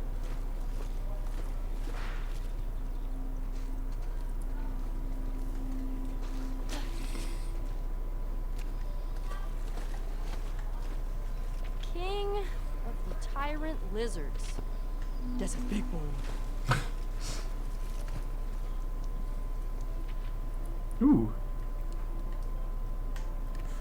I get to see past journal.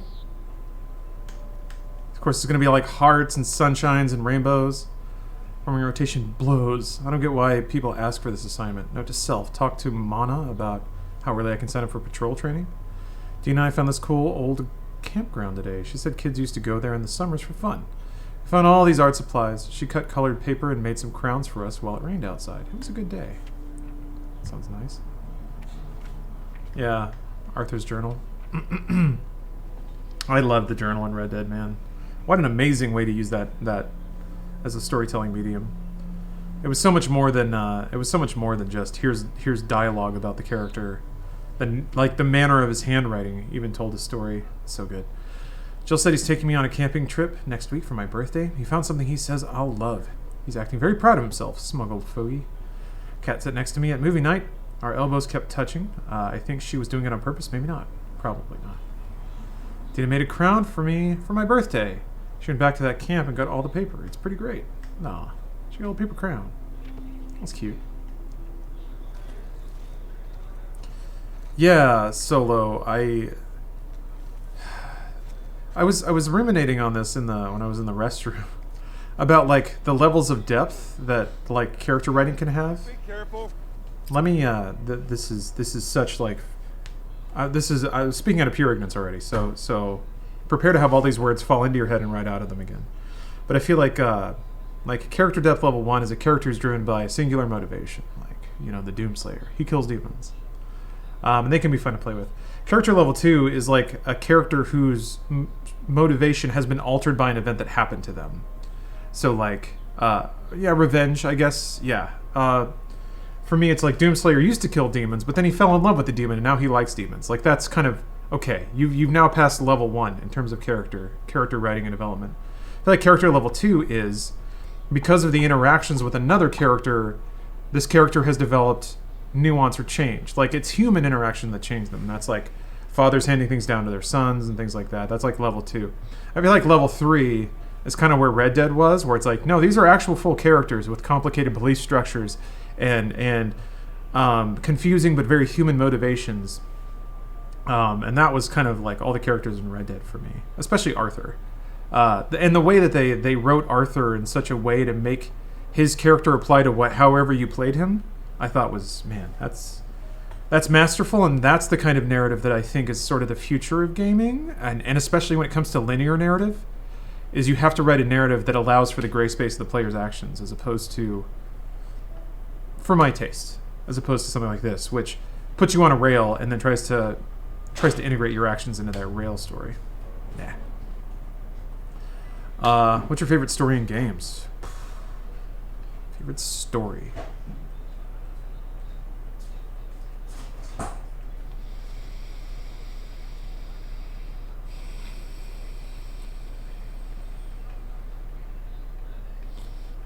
So for the sake of that question, I guess I'll say that, like, I consider story to be any aspect of the game that I can't influence, like, is non-interactive. So that includes, like, lore entries, dialogue, cutscenes, stuff like that. I was thinking Final Fantasy 14. 14 is fun. Especially Shadowbringers looks like a good pulpy story. Probably Red Dead 2. Climbing a dinosaur! That I can think of. Then again, I haven't played, like, Planescape Torment. I'm told that's up there.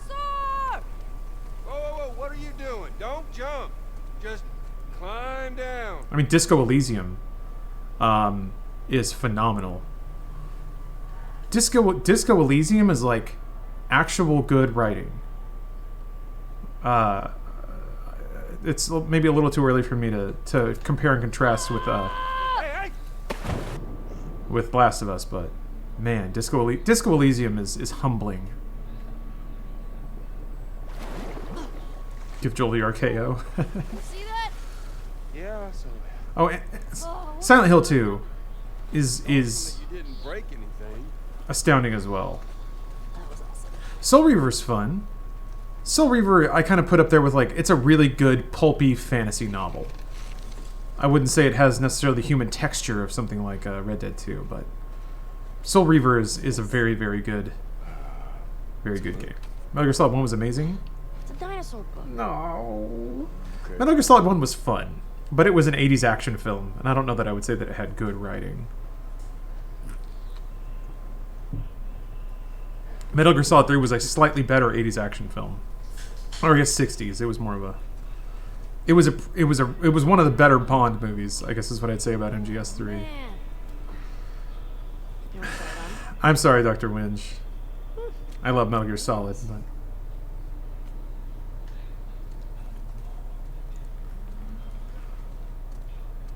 I mean, it actually is significant portions of Metal Gear Solid are cribbed from Escape from New York, down to the character being called Snake. That is a velociraptor.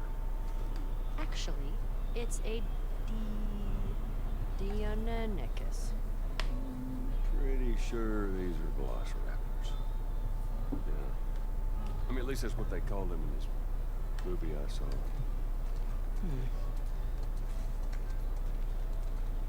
Yeah, Iroquois Pliskin and Metal Gear Solid 2. Yeah, I mean, the references are not shy, nor has Kojima ever been shy about both making games that are reappropriations of 80s movies or directly referencing that fact. I thought the characters in Odin Sphere, their story was good and unique as well. Also Xenoblade Chronicles. Yeah, JRPGs are tough because a lot of them aren't... Hello, sorry, the dinosaurs are busy right now. She's so young and quirky. A lot of them aren't necessarily trying to tell a really textured and nuanced human tale. It's kind of in the area of teen anime, but it can still be good and entertaining. No, I get it. Yeah. Okay.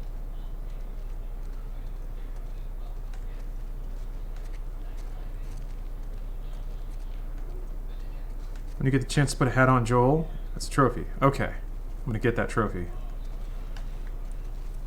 That man's head is going to have this hat on it, and I'm going to have a trophy in my account. The story is COD Ghost. That is unironically true. No, Black Ops 3, actually. Something White Forest. I don't even know, man.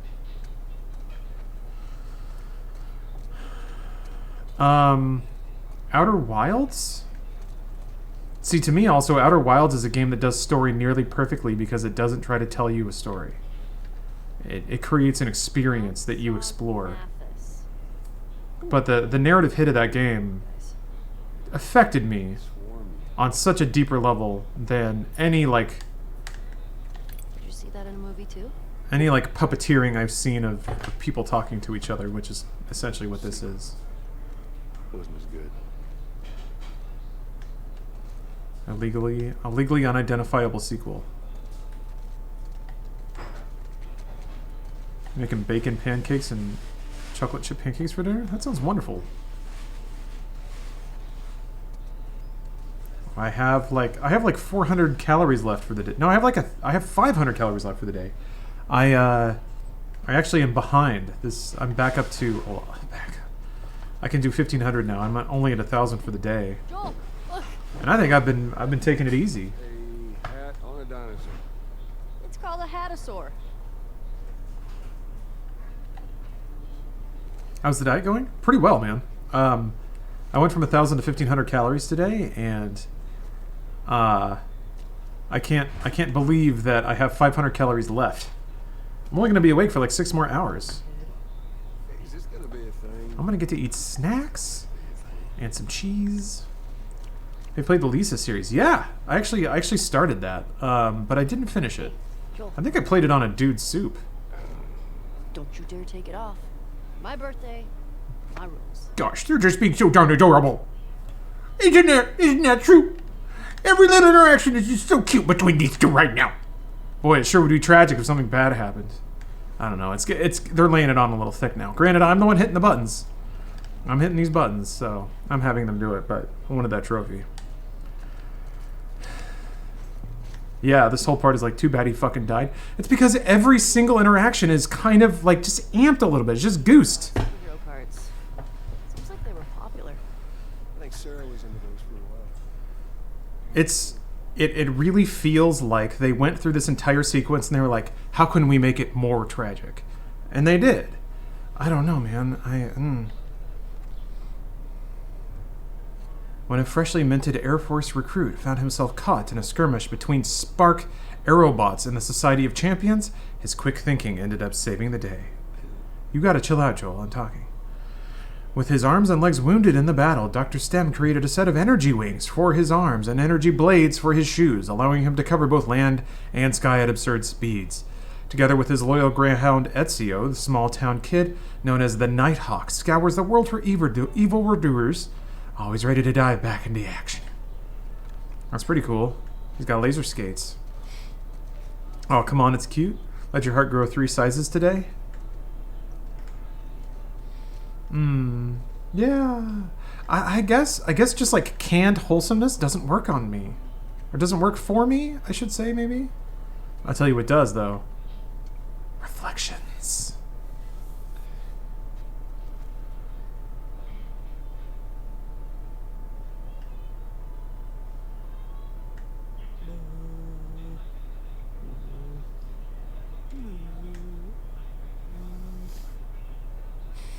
That's a good look.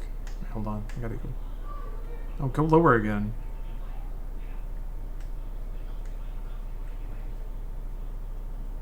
There it was. Yeah, no, the facial animations are fantastic.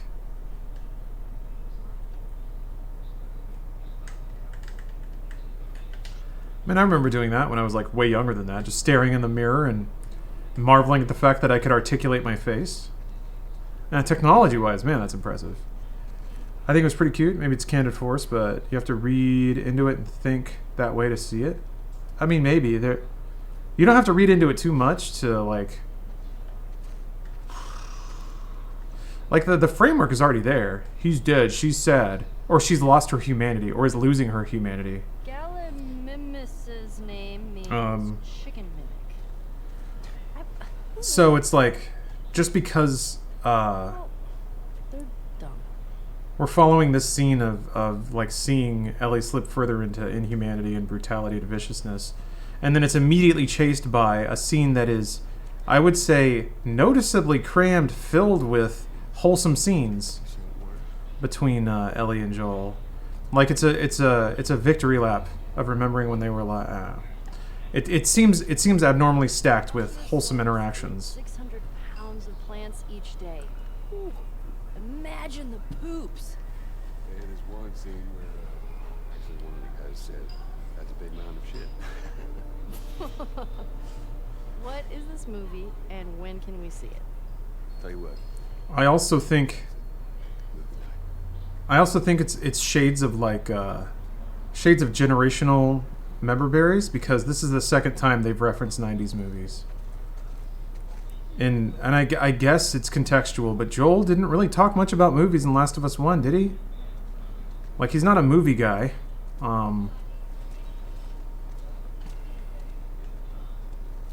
So I don't know. I feel like they're laser targeting mid-30s, late 30s, early 40s dudes.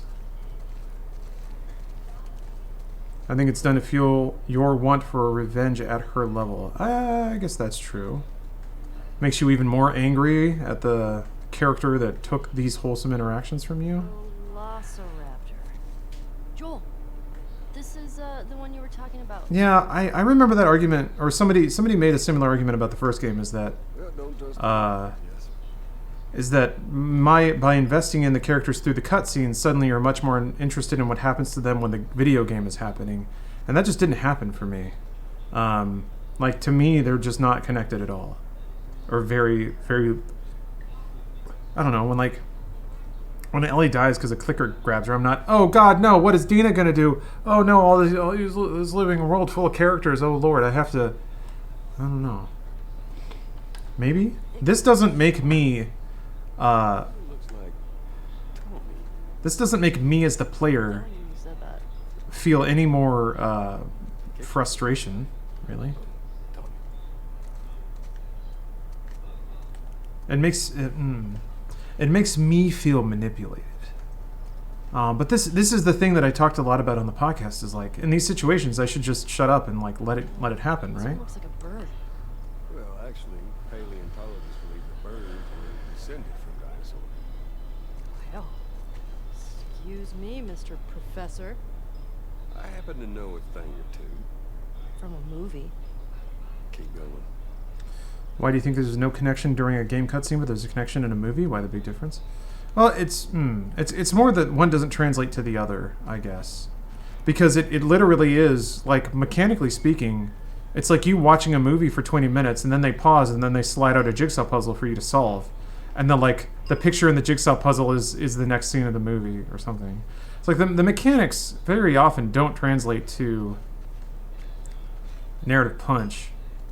They're trying, like, that's what this game is about, right? Is that you're going to go from these wholesome moments to more murders, and yeah, it should translate, but I've never experienced the transfer of linear story feeling to gameplay feeling.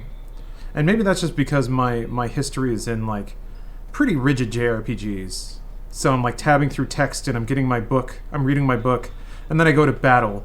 But, like, I guess sometimes the last boss can have a bit of a charge, because it's like...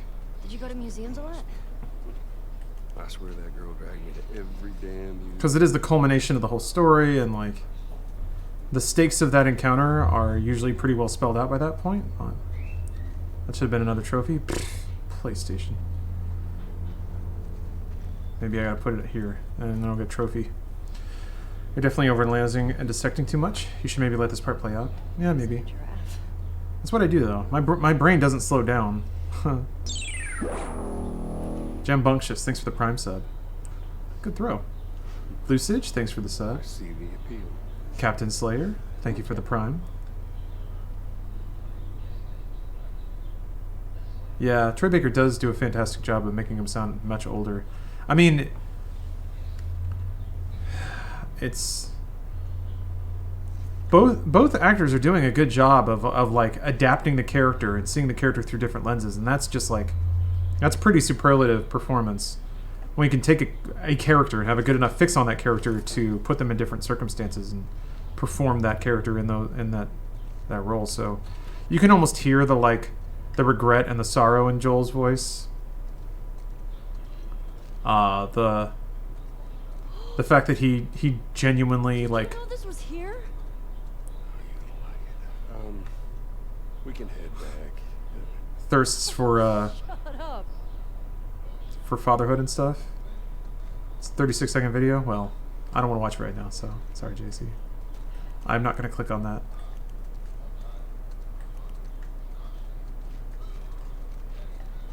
Ooh, I gotta scribble.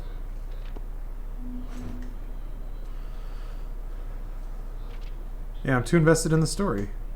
Clearly. You're getting everyone else in chat, though, so that's good enough, right?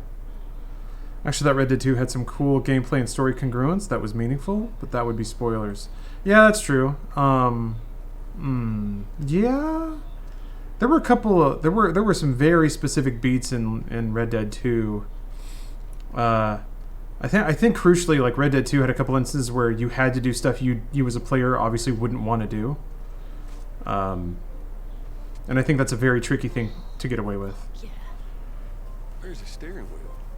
Rovers don't use steering wheels. I actually know a few people that just didn't go back to the game after those beats because they didn't like Hang on. they didn't like that feeling. Well, considering they left the real ones on the moon.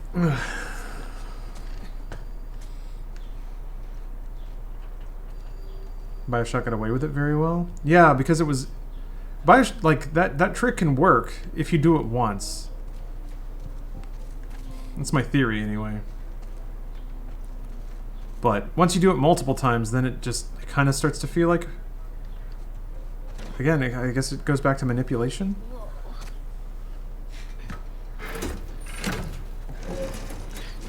Yeah, why'd you take the hat off? Maybe it wouldn't animate in here. But now hold on just a minute. We're going into space. You're gonna need a helmet. Oh, right. What was I thinking?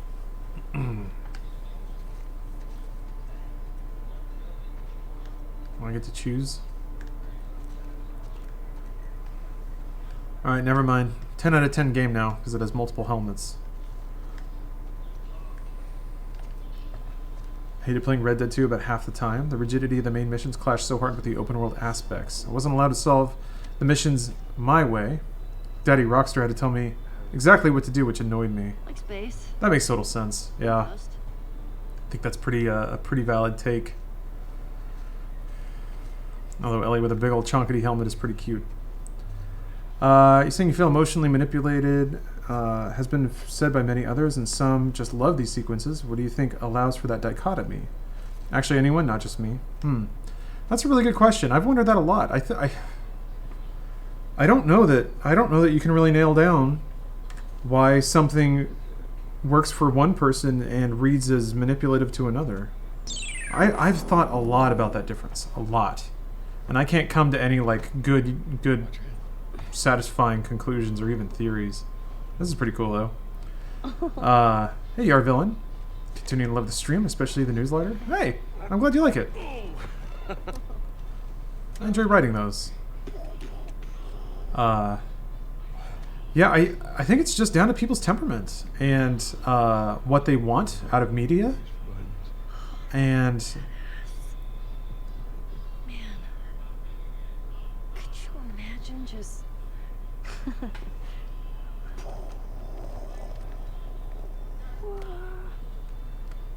Happy birthday, kiddo. What is this? This is a thing that took a mighty effort to find. Take it.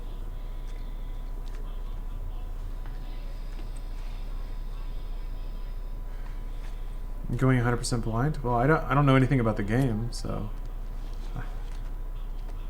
I don't know anything about the story. I don't know any leaks. If that's what you're asking. Close your eyes. It'll be worth it. Okay.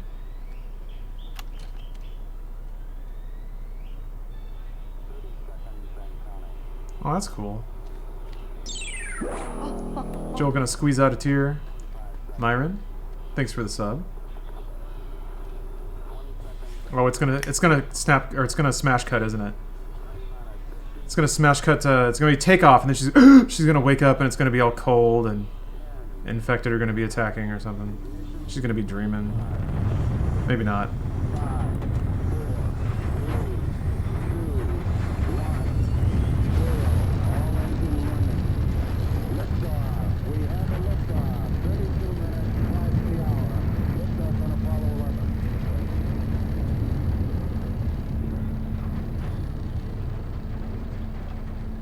Is manipulation of emotions not the entire purpose of art in the first place? Ghost McTavish, I've asked myself that a lot.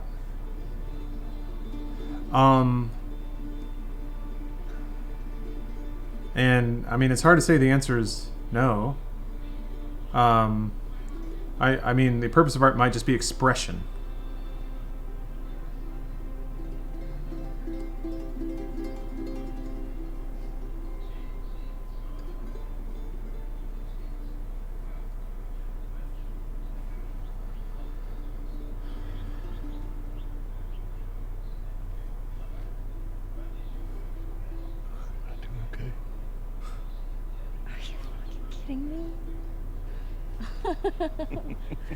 Evoke is not the same, which I think art tries to do more. I think, to me, the best art comes from a place of a person or a group of people wanting to express something about themselves or their feelings or their history, their culture, their life, something about their life experience. They want to express that through a medium. And to me, this is where it's getting personal. To me, the most valid, the impactful expressions that I come across are the ones that are made without concern for how the audience will receive it. It's, here's my truth conveyed through this medium, and I just want you to see it. To me, that's where I find the most valuable expression of anything. Which I guess to some degree is why I do get a little defensive when I feel like there's an attempt being made to evoke something. It feels like, okay, well, you're not trying to express something about yourself. You're just trying to construct a thing that you think I'll find interesting. But I don't. I want you to tell a thing. The double-edged standards of being the same and being unique. Yeah, I didn't know Smash Cut either, so you know, I thought I was big shit. Got put in my place. The creation of KOTOR 2's story was one of anger against Star Wars rules. Huh. I guess I don't know KOTOR 2's story, so I have no idea what that's like. That can only be valued if you're in line with that art's belief. I don't know that that's necessarily true. I see what you mean, though. If art comes from a place or a worldview or a belief that you just fundamentally disagree with, it's going to be very, very hard to find any human empathy in it. I think I understand that. Like, it's going to be... if I were to watch a, like, end of days, like Christianity, the liberals have unleashed Satan type movie, and there are many of them, it would probably be very difficult for me to resonate with or find a valuable cultural expression in there, even though it is in there. It's got to be in there somewhere.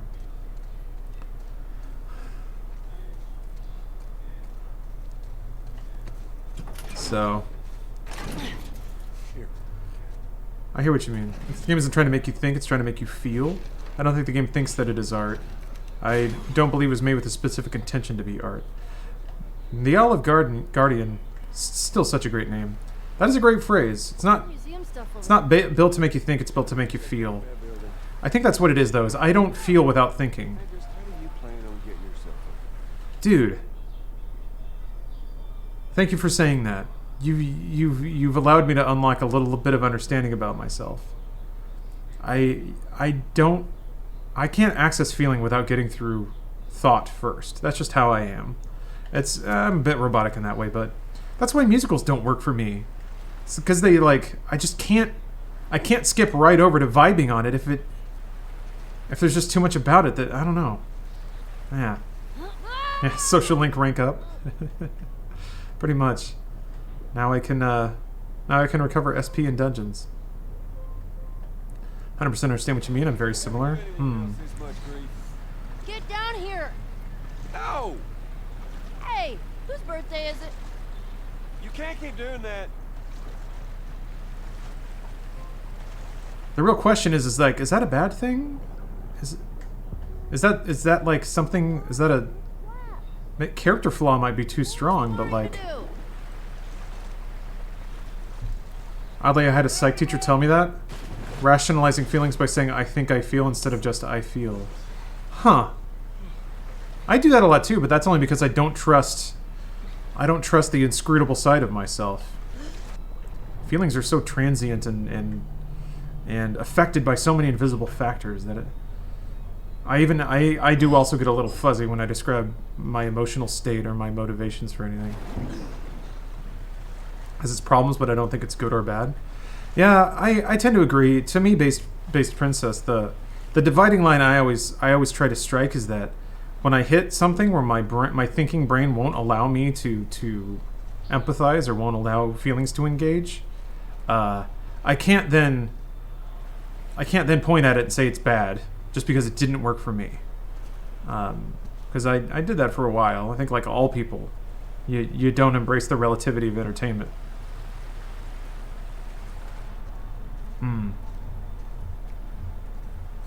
There might be something over here though. What if there's a card underwater? You describe your feelings or emotions to empathize with others or to understand the topic better for yourself. I don't do a whole lot of describing of my feelings or emotions. I do a lot of trying to intellectually understand other people's emotions, and I think that helps me with empathy and understanding. I think the other thing is I've known some people who operate purely on feeling, and they are difficult people to have in one's life.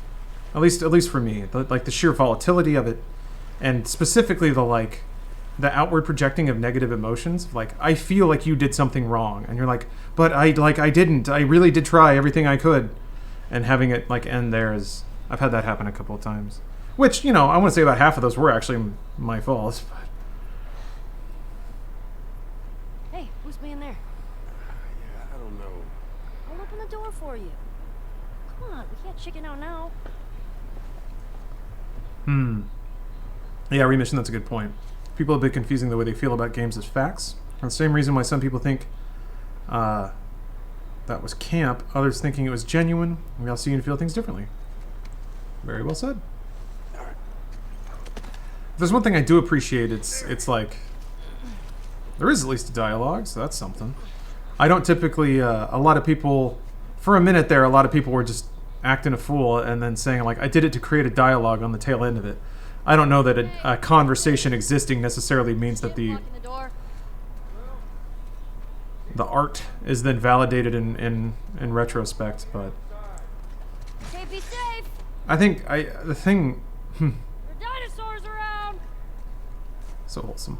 The thing that I at least can celebrate and I can really revel in, and that's what I want to do. I want to find the good things and celebrate them because gosh, this game presentationally is second to none. I mean, maybe Red Dead 2, but just wow. Like I was hoping for an amazing ride, and it has been so far. Stay strong, buddy. I have this argument with my dad specifically about religion. I said I tried it and it didn't work for me. He said I didn't have to try hard, just feel. Yeah, I don't know if this is the dynamic you're going through, but This guy needed a hug. just like you, Ellie. The prospect that religion just might not work for somebody is really difficult to accept if you are. I guess this is me speaking from a much more conservative Christian background, but like that becomes like a world belief level threat, because that shouldn't happen. That should never happen. Sarah. The power of the Lord should be able to pervade everyone, and if they're not, it's because that person has closed their heart. That's the line. Learning how to reflect and understand your own emotions was a key part of training within my therapy training course. It was important to understand yourself so that you can really understand others. I agree. Some do not like the idea of belief that they don't want to lose control. Oh, yeah. Control is a comforting thought. Noted paleontologist and geneticist Shi Jing, I hope that was right, worked in secret with the scientists at Spark, attempting to splice human and dinosaur genes together. Well, it's ironic that this card would drop here. Using herself as the test subject, she succeeded beyond her wildest expectations. Now when she feels trapped or in danger, her body transforms into a hybrid dinosaur. The spiked tail of the Stegosaurus, the armor of an Ankylosaurus, and the speed of a Velociraptor. A formidable opponent by any measure, the Society of Champions has one reliable strategy. Make her feel calm and safe, until danger is afoot. So it's like the Hulk, but a super dinosaur. Rawr. Well, this went Silent Hill all of a sudden. It's dark in here. She's going to get a vision of her future self. Excuse me. Hulk Dinosaurs the game. The Hulk of Dino Part 2. Is that a card? Also, I guess Ellie has a gun. They carry.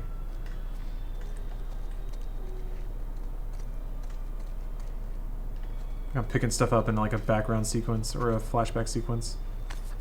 Oh, that's right. You gotta like. Oh, okay. You can triangle on the wall things.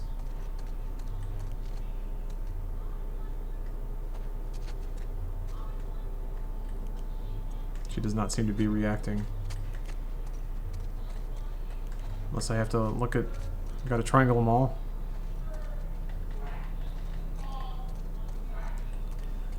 Yeah, Robosaur, I am wondering why somebody would scrawl their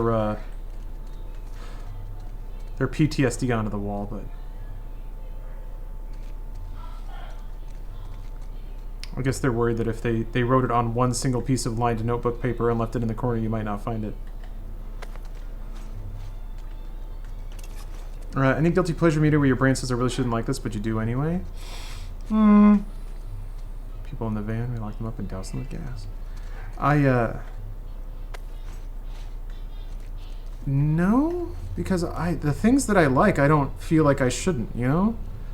And I guess this is, again, thoroughly connected to what we were just talking about. Everything I enjoy, I have a pretty sustainable intellectual reason for why. Which is not to say that, like, I need that in case I get called out. Like, it's not a defensive measure. That's just how my brain works. If I don't know... Like, if I can't find something to like about something, I just stop. Stop spending time with it. So, I don't know. I don't really feel judged for anything that I do. Suicide. Very edgy. I mean, it is pretty cute of them to make you think you're walking into a combat scenario. We wanted to end suffering. We wanted to restore humanity. Each time we sacrificed part of ourselves, our leaders kept saying it'll be worth it. And they're really just telling you the video game now, huh? Well, I shouldn't get ahead of myself. There was no smash cut, so I can't be doing that. Now we've disbanded with nothing to show for our sins. I thought coming here might reignite something, some purpose. My parents loved bringing me here. It's one of my earliest memories from back before the outbreak, before all the cruelty and the savagery. Those memories just made me angrier. I don't want to be in this world anymore. I can't look at the person I've become. I really am the last of me. Now. And next time in Lawrence Get Ahead of the Game Theater. Will Ellie come back to this museum later to try to reclaim her humanity?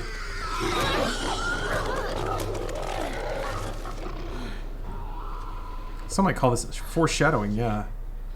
Epic foreshadowing.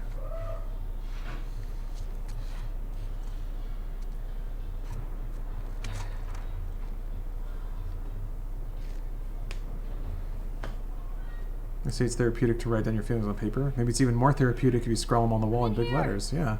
Spray paint therapy? It's a very common practice. The hell was it? It's just some animal.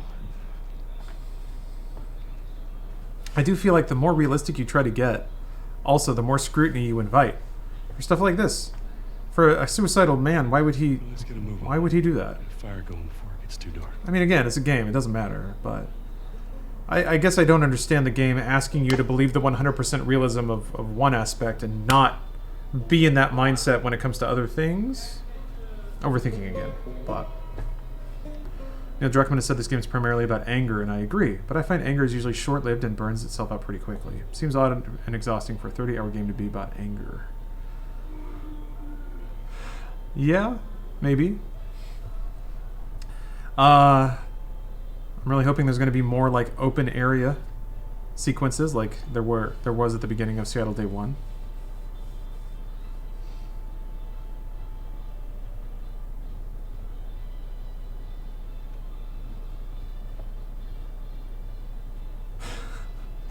Ranger. Heard if you explore this area 100%, it reveals why Dr. Disrespect got banned by Twitch. This game is prophetic. It knew.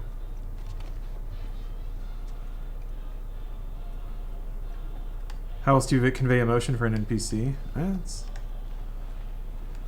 That is the trick. I mean, it's again, like I use the word, or I'm using the word trick on purpose because it does require tricks.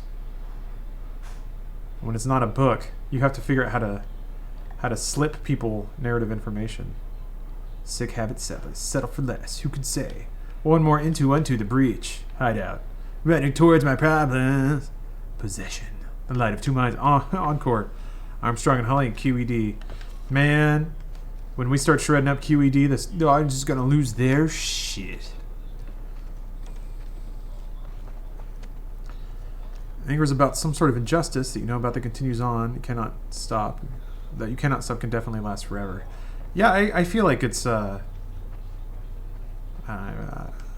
don't know that I'm qualified to talk about loss and grief to the extent that the characters in the game are going through them, but I can see loss festering when you do not let it go.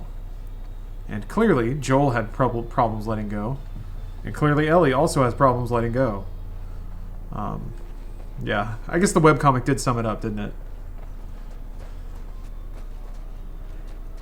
Man, has anything been? I hear radio chatter. Has anything been like so perennially an evergreen dunk? Lost.jpg. Since the day it hit the internet, it has never been in bad taste to dunk on loss or make memes about loss.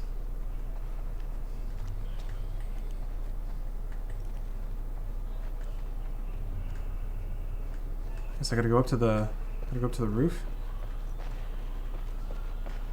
If I can remember where that is. I thought it was up here. Oh right. Employees only. That's me again. Oh, okay.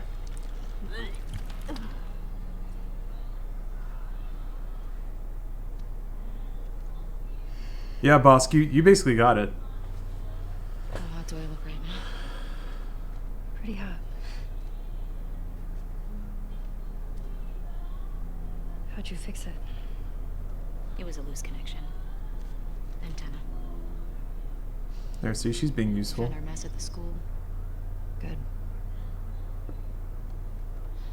This guy, Owen. Yeah, Penguin, that is He went AWOL. the actual human tragedy, is that an actual piece of human tragedy was turned into a Tell me got to him. weapons grade meme. Maybe. What about her? Nothing yet. Does anyone want to thank me for the chat and engaging in deeper conversations about games? So many people are ready to tag the game as trash. I don't know what I think yet completely, but I'm glad there's a group who wants to engage in that level of dialogue. It's late for me, so I'm off to bed. Have a great night, everyone, and enjoy. Well, thanks, man on our remission. Thanks for stopping by. I hope you're feeling powerful and strong and gamer proud. That might be a bad thing, but there you go. She had a dream. She remembered how Joel was there for her. Look, Maybe human support is what you need to provide. last night was stupid.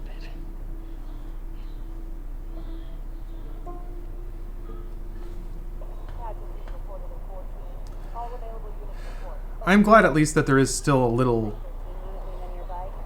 like pushback. I would hope. Will no trespass. Oh, okay. Tommy, where's I would think the tension of the game is, are we going to lose Ellie to this cycle of revenge and violence? I don't think that's actually how it plays out, which is why people might be upset, but... Over here. I guess it's somewhere in this neighborhood. I do appreciate the beats that they are putting in place to sort of drive to that big decision moment.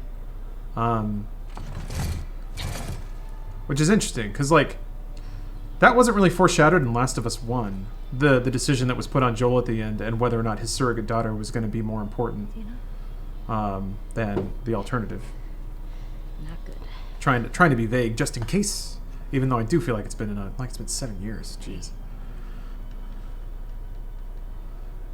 Whatever you think about the game, I would say the discussions it bring up about storytelling are super useful and thought-provoking. I agree.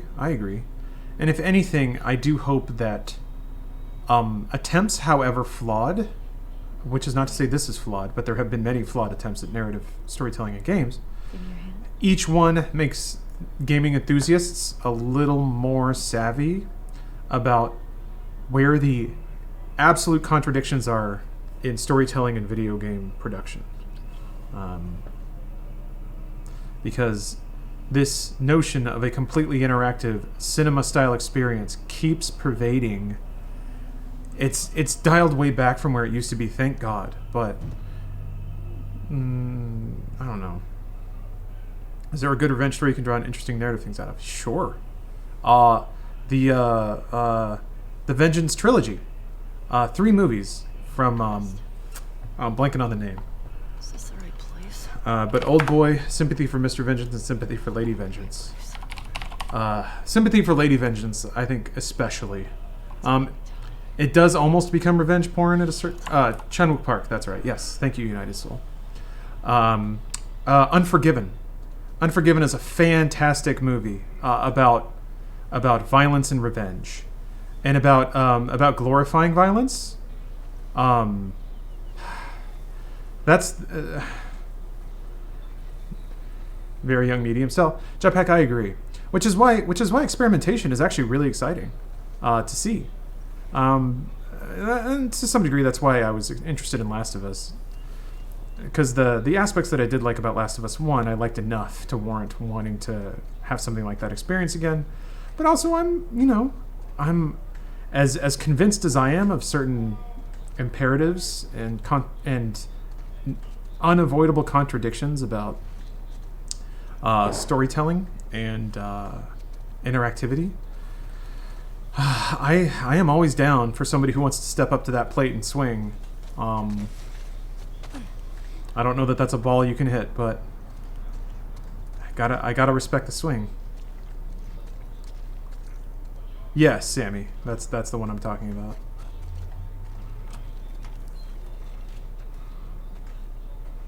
That is Unforgiven. Oh.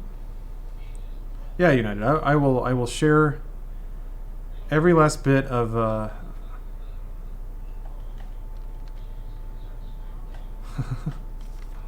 of insight that I have on this game once I finish it, and a non-stop fountain along the way. So that's exciting. Yeah, Unforgiven is my favorite Western. I might need to check that mentally, but it's up there. And really, sometimes I gotta admit, sometimes when I hear dudes, I shouldn't say dudes, I guess, but people talk about the stories that mean a lot to them and affect them. I'm like, okay, yeah, I get it. Like, you played the game, so you had that investment, so clearly that crossover worked for you. But like, in terms of the beats of the story, man, are you gonna like compare the like violence and commentary on violence in something like Hotline Miami to like Unforgiven? I think Hotline worked because it at least played with the interactivity of it. It played with the game aspect. But in terms of just the writing and the nuance of characters and the profound way that the story is told, there's not really a comparison there, and there ought not to be because they're different mediums. But then, you know, games like this try to be closer in terms of the medium divide. Because there's just no other way to deliver narrative and dialogue. Linear narrative and linear dialogue, I should say. Did you ever play the Mafia series? I didn't. I played 3 for like, I want to say 5 to 10 hours. I was like, okay. There was some cool stuff about it. Hold on a second. I'm really gonna go hard into this stealth shit. Do it. I need 50. Okay. I feel like this game and the movie Annihilation sound crossover. Sound crossover. You mean like they have similar sound palettes? Oh, God of War tacked the cycle to violence pretty damn well? Yeah. I mean, and a lot of the beats are the same too. Of like parents passing on violence to their kids. This really will be the phase of video game design where it was obvious that a generation of people who grew up playing games had kids. Which is weird, because the people who made video games the first time around also had kids, but I guess any game that was about that was just didn't fall into fertile ground, because the game-playing audience didn't have that depth of emotion or depth of understanding to even appreciate. Like how Joel always calls Ellie boy. Oh, I didn't even notice that. Hey. 98T man. Hey, it has been a while. How you doing? It's good to see you again.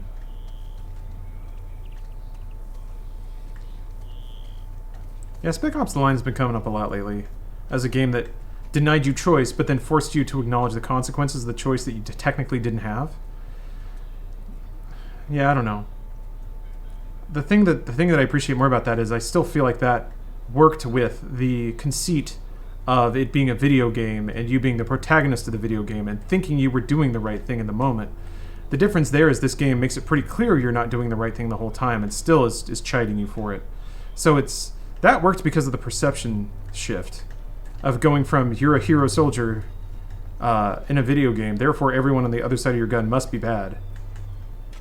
Like when they pulled the whoopsie there, it was effective because it at least matched the framing, and I guess to some degree I maybe should be feeling like Ellie's revenge quest is justified and holy, but I don't think the game has been trying to telegraph that to me at all.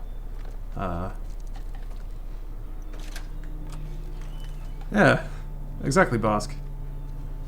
Spec Ops still had choice. You couldn't. The only choice you didn't have was using white phosphorus on the camp. After that, you had a choice for every encounter. Really? I actually did not even think about that. What was the choice? I will never be more immersed than when I have to wiggle my controller.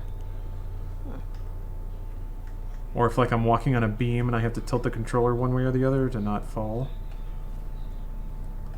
That's some big... Oh, do I get a bow and arrow now? That's some big immersion.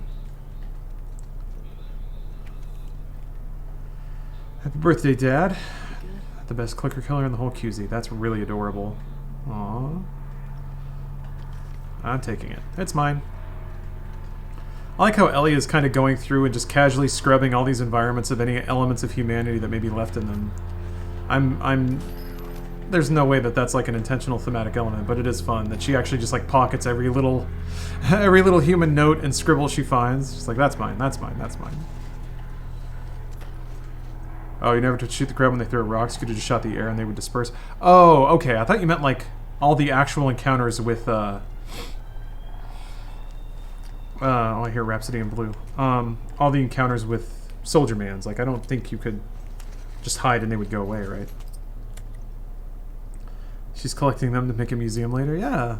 She's going to name it Joel's Museum. It's going to be really sweet. It'll flash back to that time Joel looked at her all nice. Let's see. What do I want to do? I feel like damage would probably be what I should go for, but...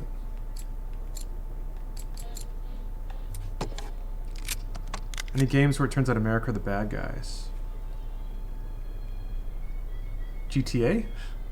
Bioshock? Yeah. Oh, also, hey Eric, how you doing? How much do you like the upgrade animations? It might legitimately be my favorite thing about the game so far. Boris and his bow is an insane side story that is entirely miserable if you don't pick up or read the notes. Alright, do you mean missable? Scope the rifle? I already did. It's got a 6x scope, as you can see. I think I'll just save up for damage with my snub pistol here.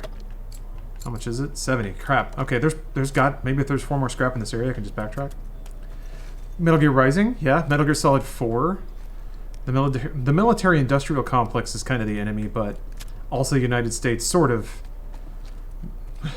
There's been that image circulating of, like, what is it, Hank Green being like, America didn't invent the military-industrial complex, but we perfected it. I mean, here's the deal, like, America, much like China, is a big market, and you can't really make them the bad guy if you're going to sell the game there. I think the game would have been better off not going down the revenge story route. I haven't finished the game yet, but since we've seen stories with similar themes so many times, I find it hard to believe the game will bring anything new to the table. I mean, I think it's fine to tell a story with predictable themes, with more resolution and different twiddling the knobs a bit here and there. Telling your version of a story can have value. I also am not far enough to even remotely pass judgment on big themes like that, on whether or not it succeeds on that level.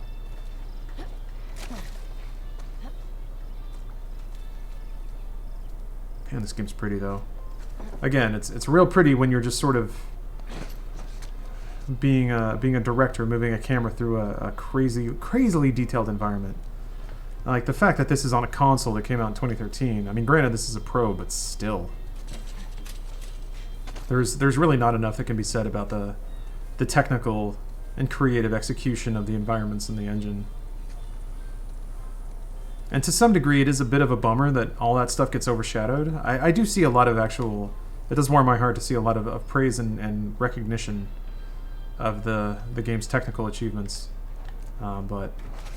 people sure do like yelling about them lesbians. I'm being hyper reductive, but it's the internet. I'm allowed to.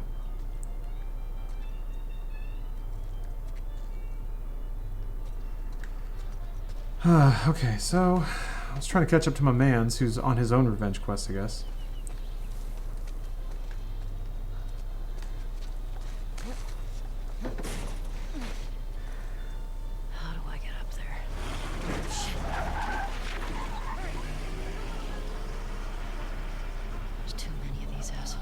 Are they vibing with the background music? Yeah. Hold on, Tommy. I didn't know Rhapsody in Blue was a movie. I have no idea what it's about. Steph's been big on the jazz tick lately. She's been watching a lot of jazz movies.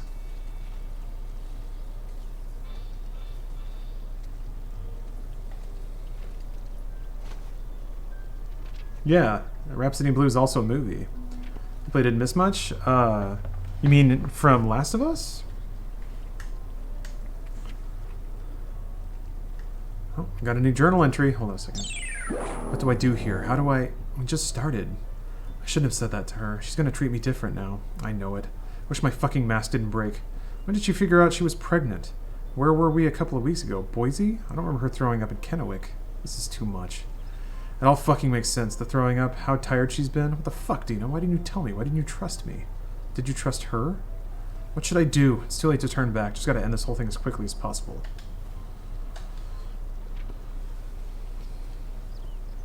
Sam Short, thank you for the sub. Also Myron, thank you. The stream is if the stream is good for one thing, it's big video game thoughts. This is the thing, like, as annoying as it can be hearing my brain whirring, that's all it's been doing since I've been alive. And I played a lot of video games, so there's a lot of big video game thoughts banked up in there. Are there any video games in your backlog you're really excited to get to? Nier Automata. Yakuza. Those are kind of the big ones. Sleeping Dogs.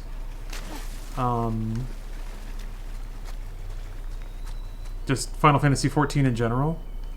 Dragon Quest 11. Mainly like all the Japanese games. I would really, man. I'm really excited to like play all the Platinum games. But so many good video games, you guys. So many. Boris. Wolves broke into the Fed HQ and found the enlisted rosters. So, I've heard they're starting to knock on doors looking for soldiers. I'm not going to be executed in my own town. After things calm down, I'll try to return with a new name. Okay. So, our WLF... Oh, Wolf. Right, okay. Couldn't find Alfie. I put his food on your back porch. In case I don't come back, give him lots of scratches for me. He always loved you and Sophia. Yolanda.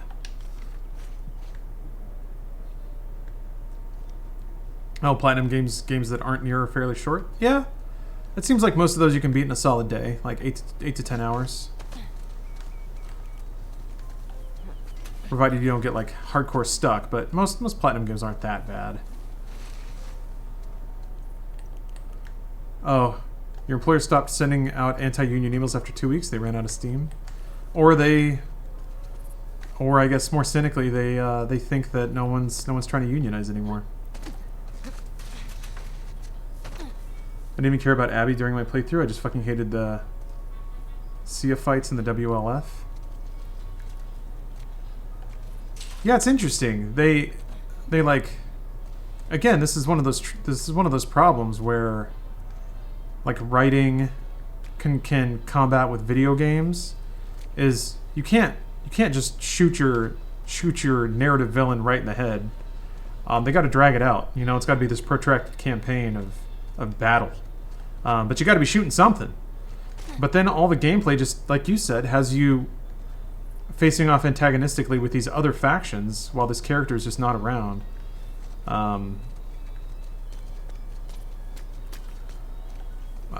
The only way to get around it again is to kind of have that 80s video game sensibility where there's like a radio, or they can see you on the other side of a window and they're like laughing at you and stuff like that.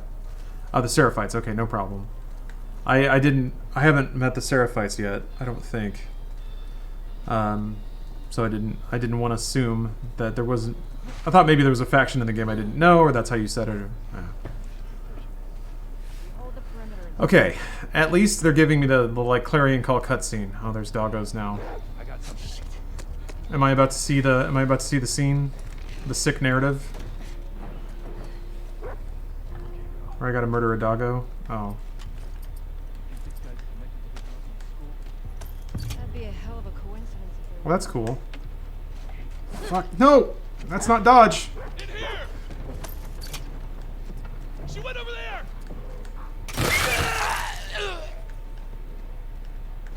I mean, that was pretty cool, though. It also freaks me out a little bit that she turns away from the corner. I don't know. And then, like... Oh, shit.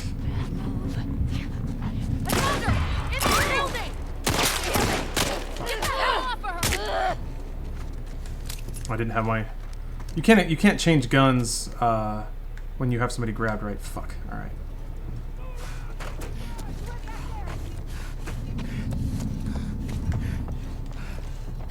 Whoa!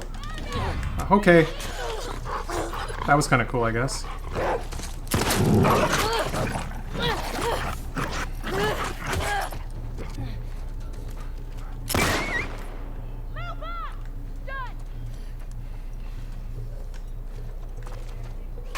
What? Oh. I guess there's a... Oh, wrong button.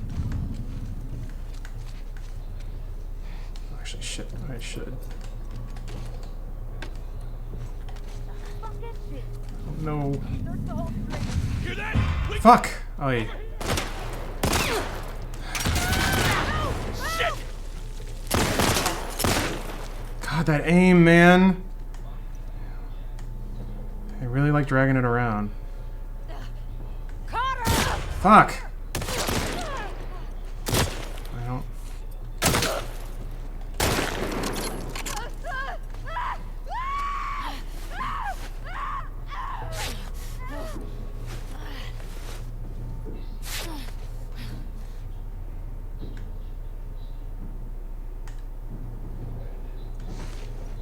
I like that the AI doesn't fuck around. Yeah, the human AI is exceptional.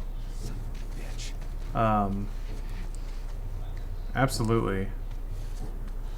No arguments there. The encounters with humans are actually really good and really fun and start to feel like a proper sequel to The Last of Us in terms of a video game.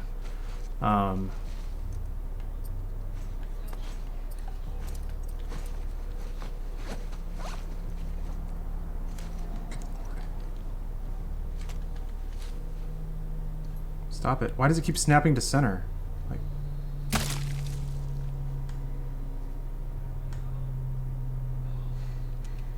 Okay. want to see dramatic? Shoot somebody's leg off with a shot, or shoot somebody's leg with a shotgun? I don't want to. I am sure that there are some real horrific execution scenes or like bleed out scenes in this game, but I don't know that I especially care to see them. I don't know that it would enhance my experience. Like, I like violence when it's like Mortal Kombat style. I'm also reminded of that Soldier of Fortune video game. It was just like a really dumb, fast-paced arcade shooter that had an exceptional level of violence. And it was kind of corny and campy. Like, again, it was like 80s action movie vibe. But when a game's trying to be brutal, I don't necessarily derive any grand satisfaction from seeing photorealistic depictions of human misery and gore. Not to imply that you do, but that is my long-winded explanation for why I'm not gonna like try to go for particularly specific murders. The game was tits with physics. Yeah, it was fun. It was stupid. And you'd shoot somebody in the gut and their intestines would pop out, but it was like late 90s computer graphics, so it was just like polygons of like bleh. To some degree, like it was weirdly cute to see them try to be so edgy with limited graphics. Kind of reminds me of like Duke 3D and some other phenomenally edgy games. I do appreciate that all of these environments, you can pass through them. Like, if you go into a room, you're not stuck. That's pretty good level design, especially when it comes to the way that the AI behaves. I like that it is a good playground for those instances where you're sprinting away from enemies and like blasting through doors and hiding in grass. And I do appreciate that the level design, again, with the human enemies, does a really good job of setting up extremely cinematic and emergent encounters. And that's like, okay, that we're getting into good video game territory then. So like I'm already having a lot more fun. Oh, KZ Real, thank you. Yeah, it's fun to put it out there or with a newsletter talking about that sort of thing, because a lot of people have kind of chimed in being like, yeah, that's exactly how it is. I came to the realization pretty late, I guess, but I guess I got there eventually. Curry J, liking it so far. There's things I like, there's things I don't.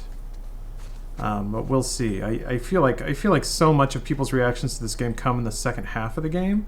A lot of people have alluded to like big shifts. So I'm kind of withholding judgment. What newsletter? I send out a newsletter every week to active subs and to active people on Patreon. So it's just I write like a 2 to 3 page whatever. It's been like short stories or just kind of rambling dialogues or deeper dives into something that I encountered. Yeah, it could just be whatever. But if you want that, you could sub, and then also, yeah, like Bosk, thank you for hitting that command.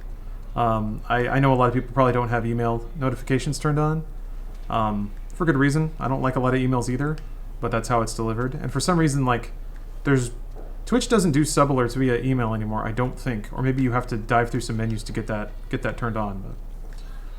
But Ferglor, I'm glad you like it. I'm glad anyone likes it.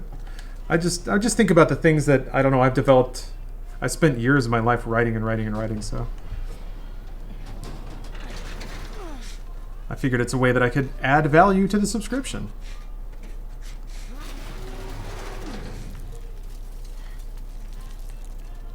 So Chris, when I say short stories, they're short stories. These are like 2 to 3 pages, which means I have to like There's a lot that has to be unsaid.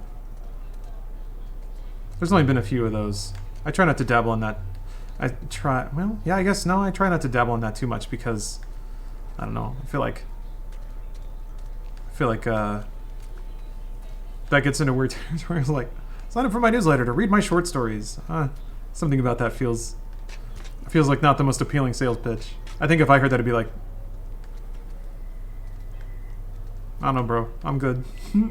I'll read a book. I'm alright. Oh, United? Well, thank you, United. No, it's more like, I just think about somebody who has no idea who I am or what I've done hearing that. That would be like... It seems a little pretentious, right? Maybe? Would you ever want to write an actual short story or book one day? I don't feel a great desire to, no. Although you've reminded me, actually, I did... I like how it rolls away so you implicitly feel like you have to chase it, which is a good reminder that, like, somewhere in the scene you probably have to use it to climb on something. Like maybe that exact thing. But there's a ramp. They already told me about this mechanic. Dun dun dun dun dun dun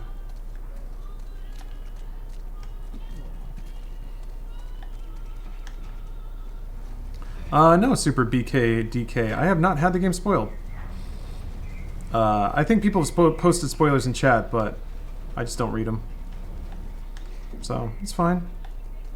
Maybe if it's long. I'm gonna move you. Or maybe if it's over here. I'm an aspiring writer, or at least I try to be. Hey, if you're trying, then you are an aspiring writer. That's just how the definition goes. Can you write it? Yes, you can. That's pretty cool.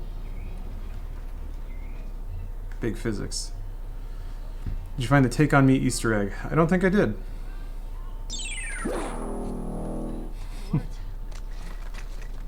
Hey, dank memes. Thanks for the resub. It's, you know. Oh, I did? Never mind. What was the Take On Me Easter egg? Oh, right, the guitar. Never mind. Yes, that was an Easter egg? I did find that, my bad. And again, more like references. More references. More references that I think the creators would get, not necessarily the characters, but whatever. Boris, I'm so sorry. What those wolves did to Sophia was horrifying. I can't help but feel somewhat responsible. I've been getting the town so riled up about standing our ground against these wolves. When she started spray painting over their rules, you didn't discourage her hard enough. I kept it from you. I thought she'd stop. I want you to know to retaliate. I know you want to retaliate against the wolves. Believe me, I feel the same way, but we can't. Not now. You've got to be smart when things cool down. People will be looking for you. People will be looking to you for how to handle this. You were a leader here after the outbreak. I need you to be a leader again. Let's not let everything we fought for be in vain. Ugh. Ugh.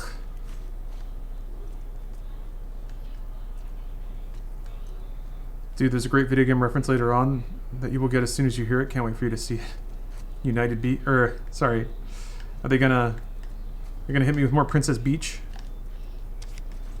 Well, that's kind of cute. Card in the spokes. Alright. Naledi the Youthful. Though she wears baggy robes to cover up her numerous burn marks, don't let Deli's frail, gray-haired appearance fool you.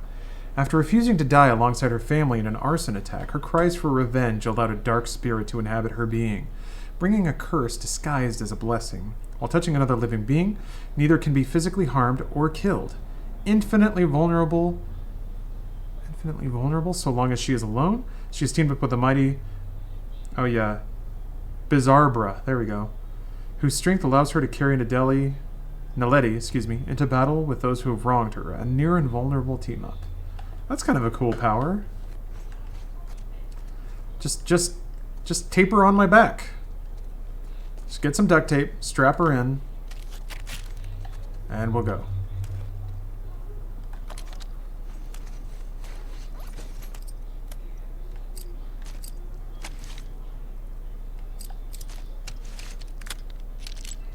Yeah, Penguinicorn. I think those are all... That's all Naughty Dog's staff. 40% damage. That feels like quite a bit. Is there Gwent in this game? Sorta. Wow. She just screwed on a longer barrel. Okay. Sure. Thank you, Harrison. Solid meme work, my dude. don't even know why. Like, I have so many more bullets for the other gun. And it can be silenced. Yeah, the sounds are too good. The sounds are too good. The audio design in this game is amazing. The lighting is amazing. The environments are amazing. The visuals are amazing. There's a lot to like.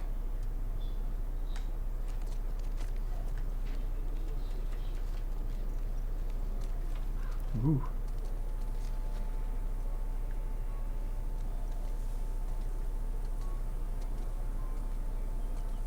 Like, was there an earthquake?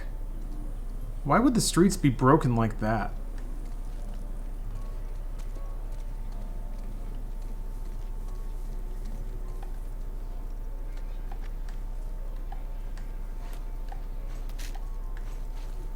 Water main bust? I guess that wouldn't cause the ground to like drop. Sinkhole from pipes? Are sinkholes that severe? Actual tattoo shop. I mean, maybe it's exaggerated for video game purposes. You gotta have geometry that precludes the player from traveling places, but...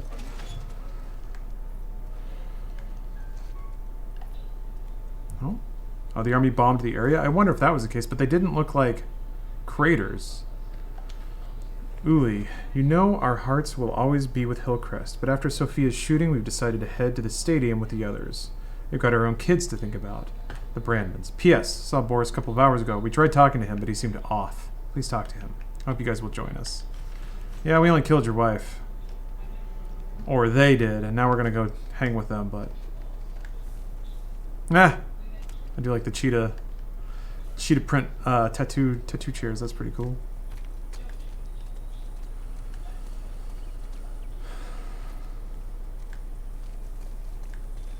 What about the dog? Yeah, I've murdered 2 dogs, and I've not been reminded that I pet a dog. So I'm waiting for that heartstring to get tugged.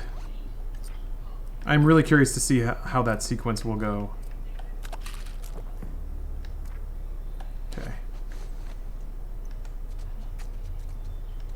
The dog, in fact, did get scritches, so it's going to be extra Last of Us. That dog is going to be the most Last of Us. 25 years of rain, frost, and sun without repair will do a number to any city.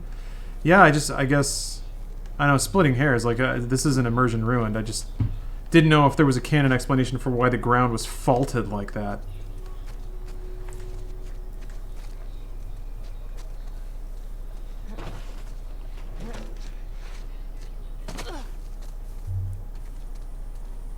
You'll see. Yeah, I guess... Something. I guess all the mushroom people were underground or something. I don't know. Who knows? I'll get there. Gold star! Just gotta clear all the buildings, pick up all my goodies. Gotta get all those stats and upgrades. Fuck. Shambler. Wow.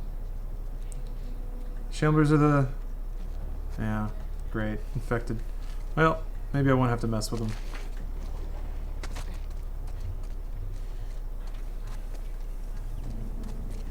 Could well have been a quake.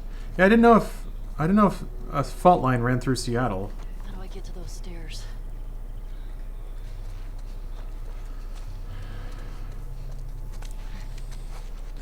If you were Naughty Dog, that's how you win the game. Volcano. And thus, Ellie's quest for vengeance reaches its maximum tension moment. Ellie and Abby should like get into a fist fight on the rim of an active volcano, and they're just like slugging each other while lava's exploding behind them. Basically like episode 3, except it's just two beefy chicks beating the shit out of each other. Oh, okay, I'm down here now. Yeah, I didn't necessarily want to be here, but here I am. Before I get too scarified, I'm gonna go empty this bladder so I don't pee myself with all the scary times. Be right back. Okay. Bladder empty. Ready for scary time.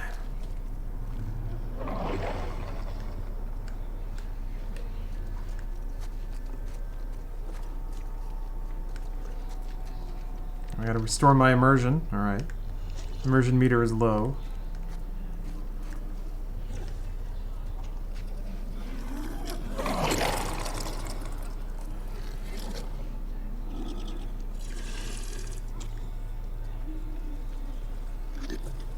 guess you're supposed to just throw some shit and like distract them. That's the idea.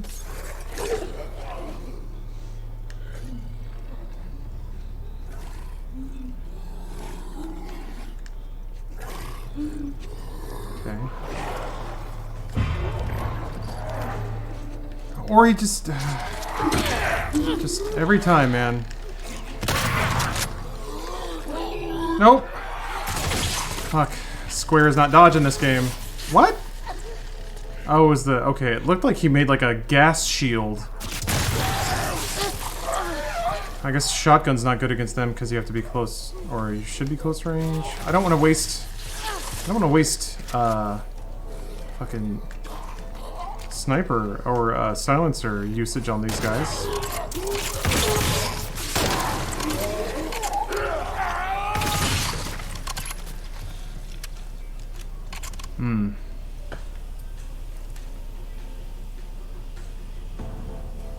Molotov? Yeah, I guess.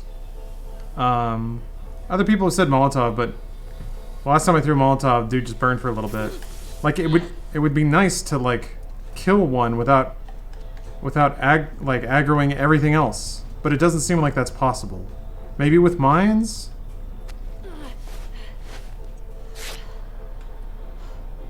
Take off the silencer? I suppose I could do that. That's pretty big thinking there. Pretty big thoughts. Yeah, that's right. I forgot. You can just take off the silencer.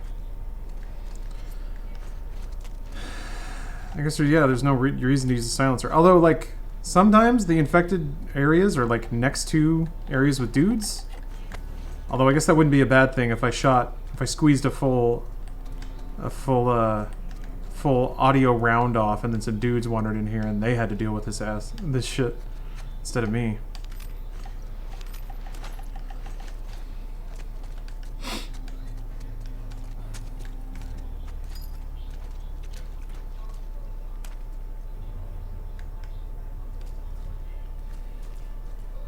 Your thoughts on the narrative decisions of this game so far? Bold? No. So far, it's honestly a pretty by-the-numbers revenge tale. For, insofar as something like that can have numbers to go by. I gotta go down there and explore a little more. Trip bombs one-shot them? That's true, but I've been fucked by trip bombs before. Fairly recently. I don't know, trip bombs are like... I don't really know the movement patterns of the infected, so I've had trip bombs just kind of go off because an infected spontaneously moved towards one while I was trying to get away from it. However, that was one singular circumstance, so I shouldn't let that put me off of trip mines forever.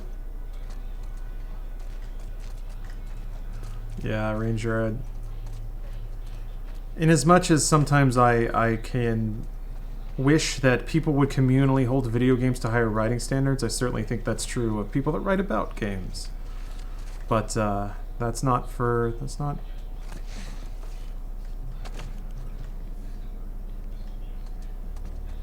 me to be an arbiter of. I'm not really in the game writing scene anymore. Not right now. I guess that's not true. I wrote some gaming stuff recently. Alright, I guess that's it. Hello, Tree52. Hello and welcome. It's getting on towards the evening. I don't think I'll be streaming for too much longer here. Just giving you guys a heads up. Getting hungry. Got some work things to do. Oh yeah, there's something I gotta check something out too. Oh, that's good to have.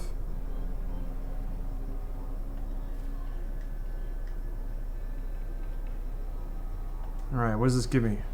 Give me. Precision. Oh, is this bow and arrow tree? Oh, wow. This is pretty nice. These are pretty solid upgrades. It pains me to see tape is full in your inventory. Towards the end of the game, I would have given a kingdom for a roll. Yeah, it's... The economy of survival horror games is always really interesting. How they try to balance out the resources as the game goes on. Oh. Oh yeah, it's 11:30. Or sorry, 8:30 p.m. That is. Huh?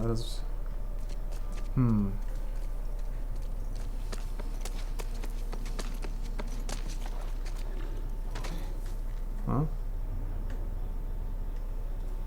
thought I came through that way. No? Oh, I guess not. Oh yeah, that's right, I turned back. So I think the shamblers, I think they just walk back and forth. Fuck.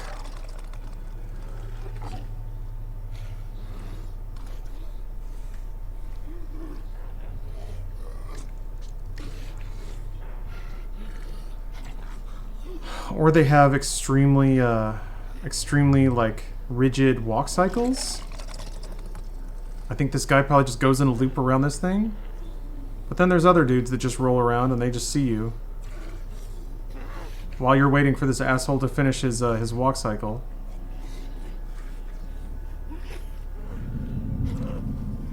Okay.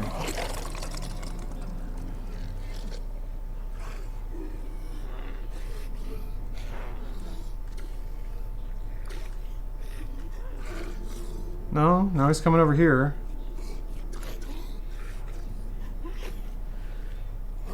What are you... Is he gonna turn around? Like, he's just gonna see me.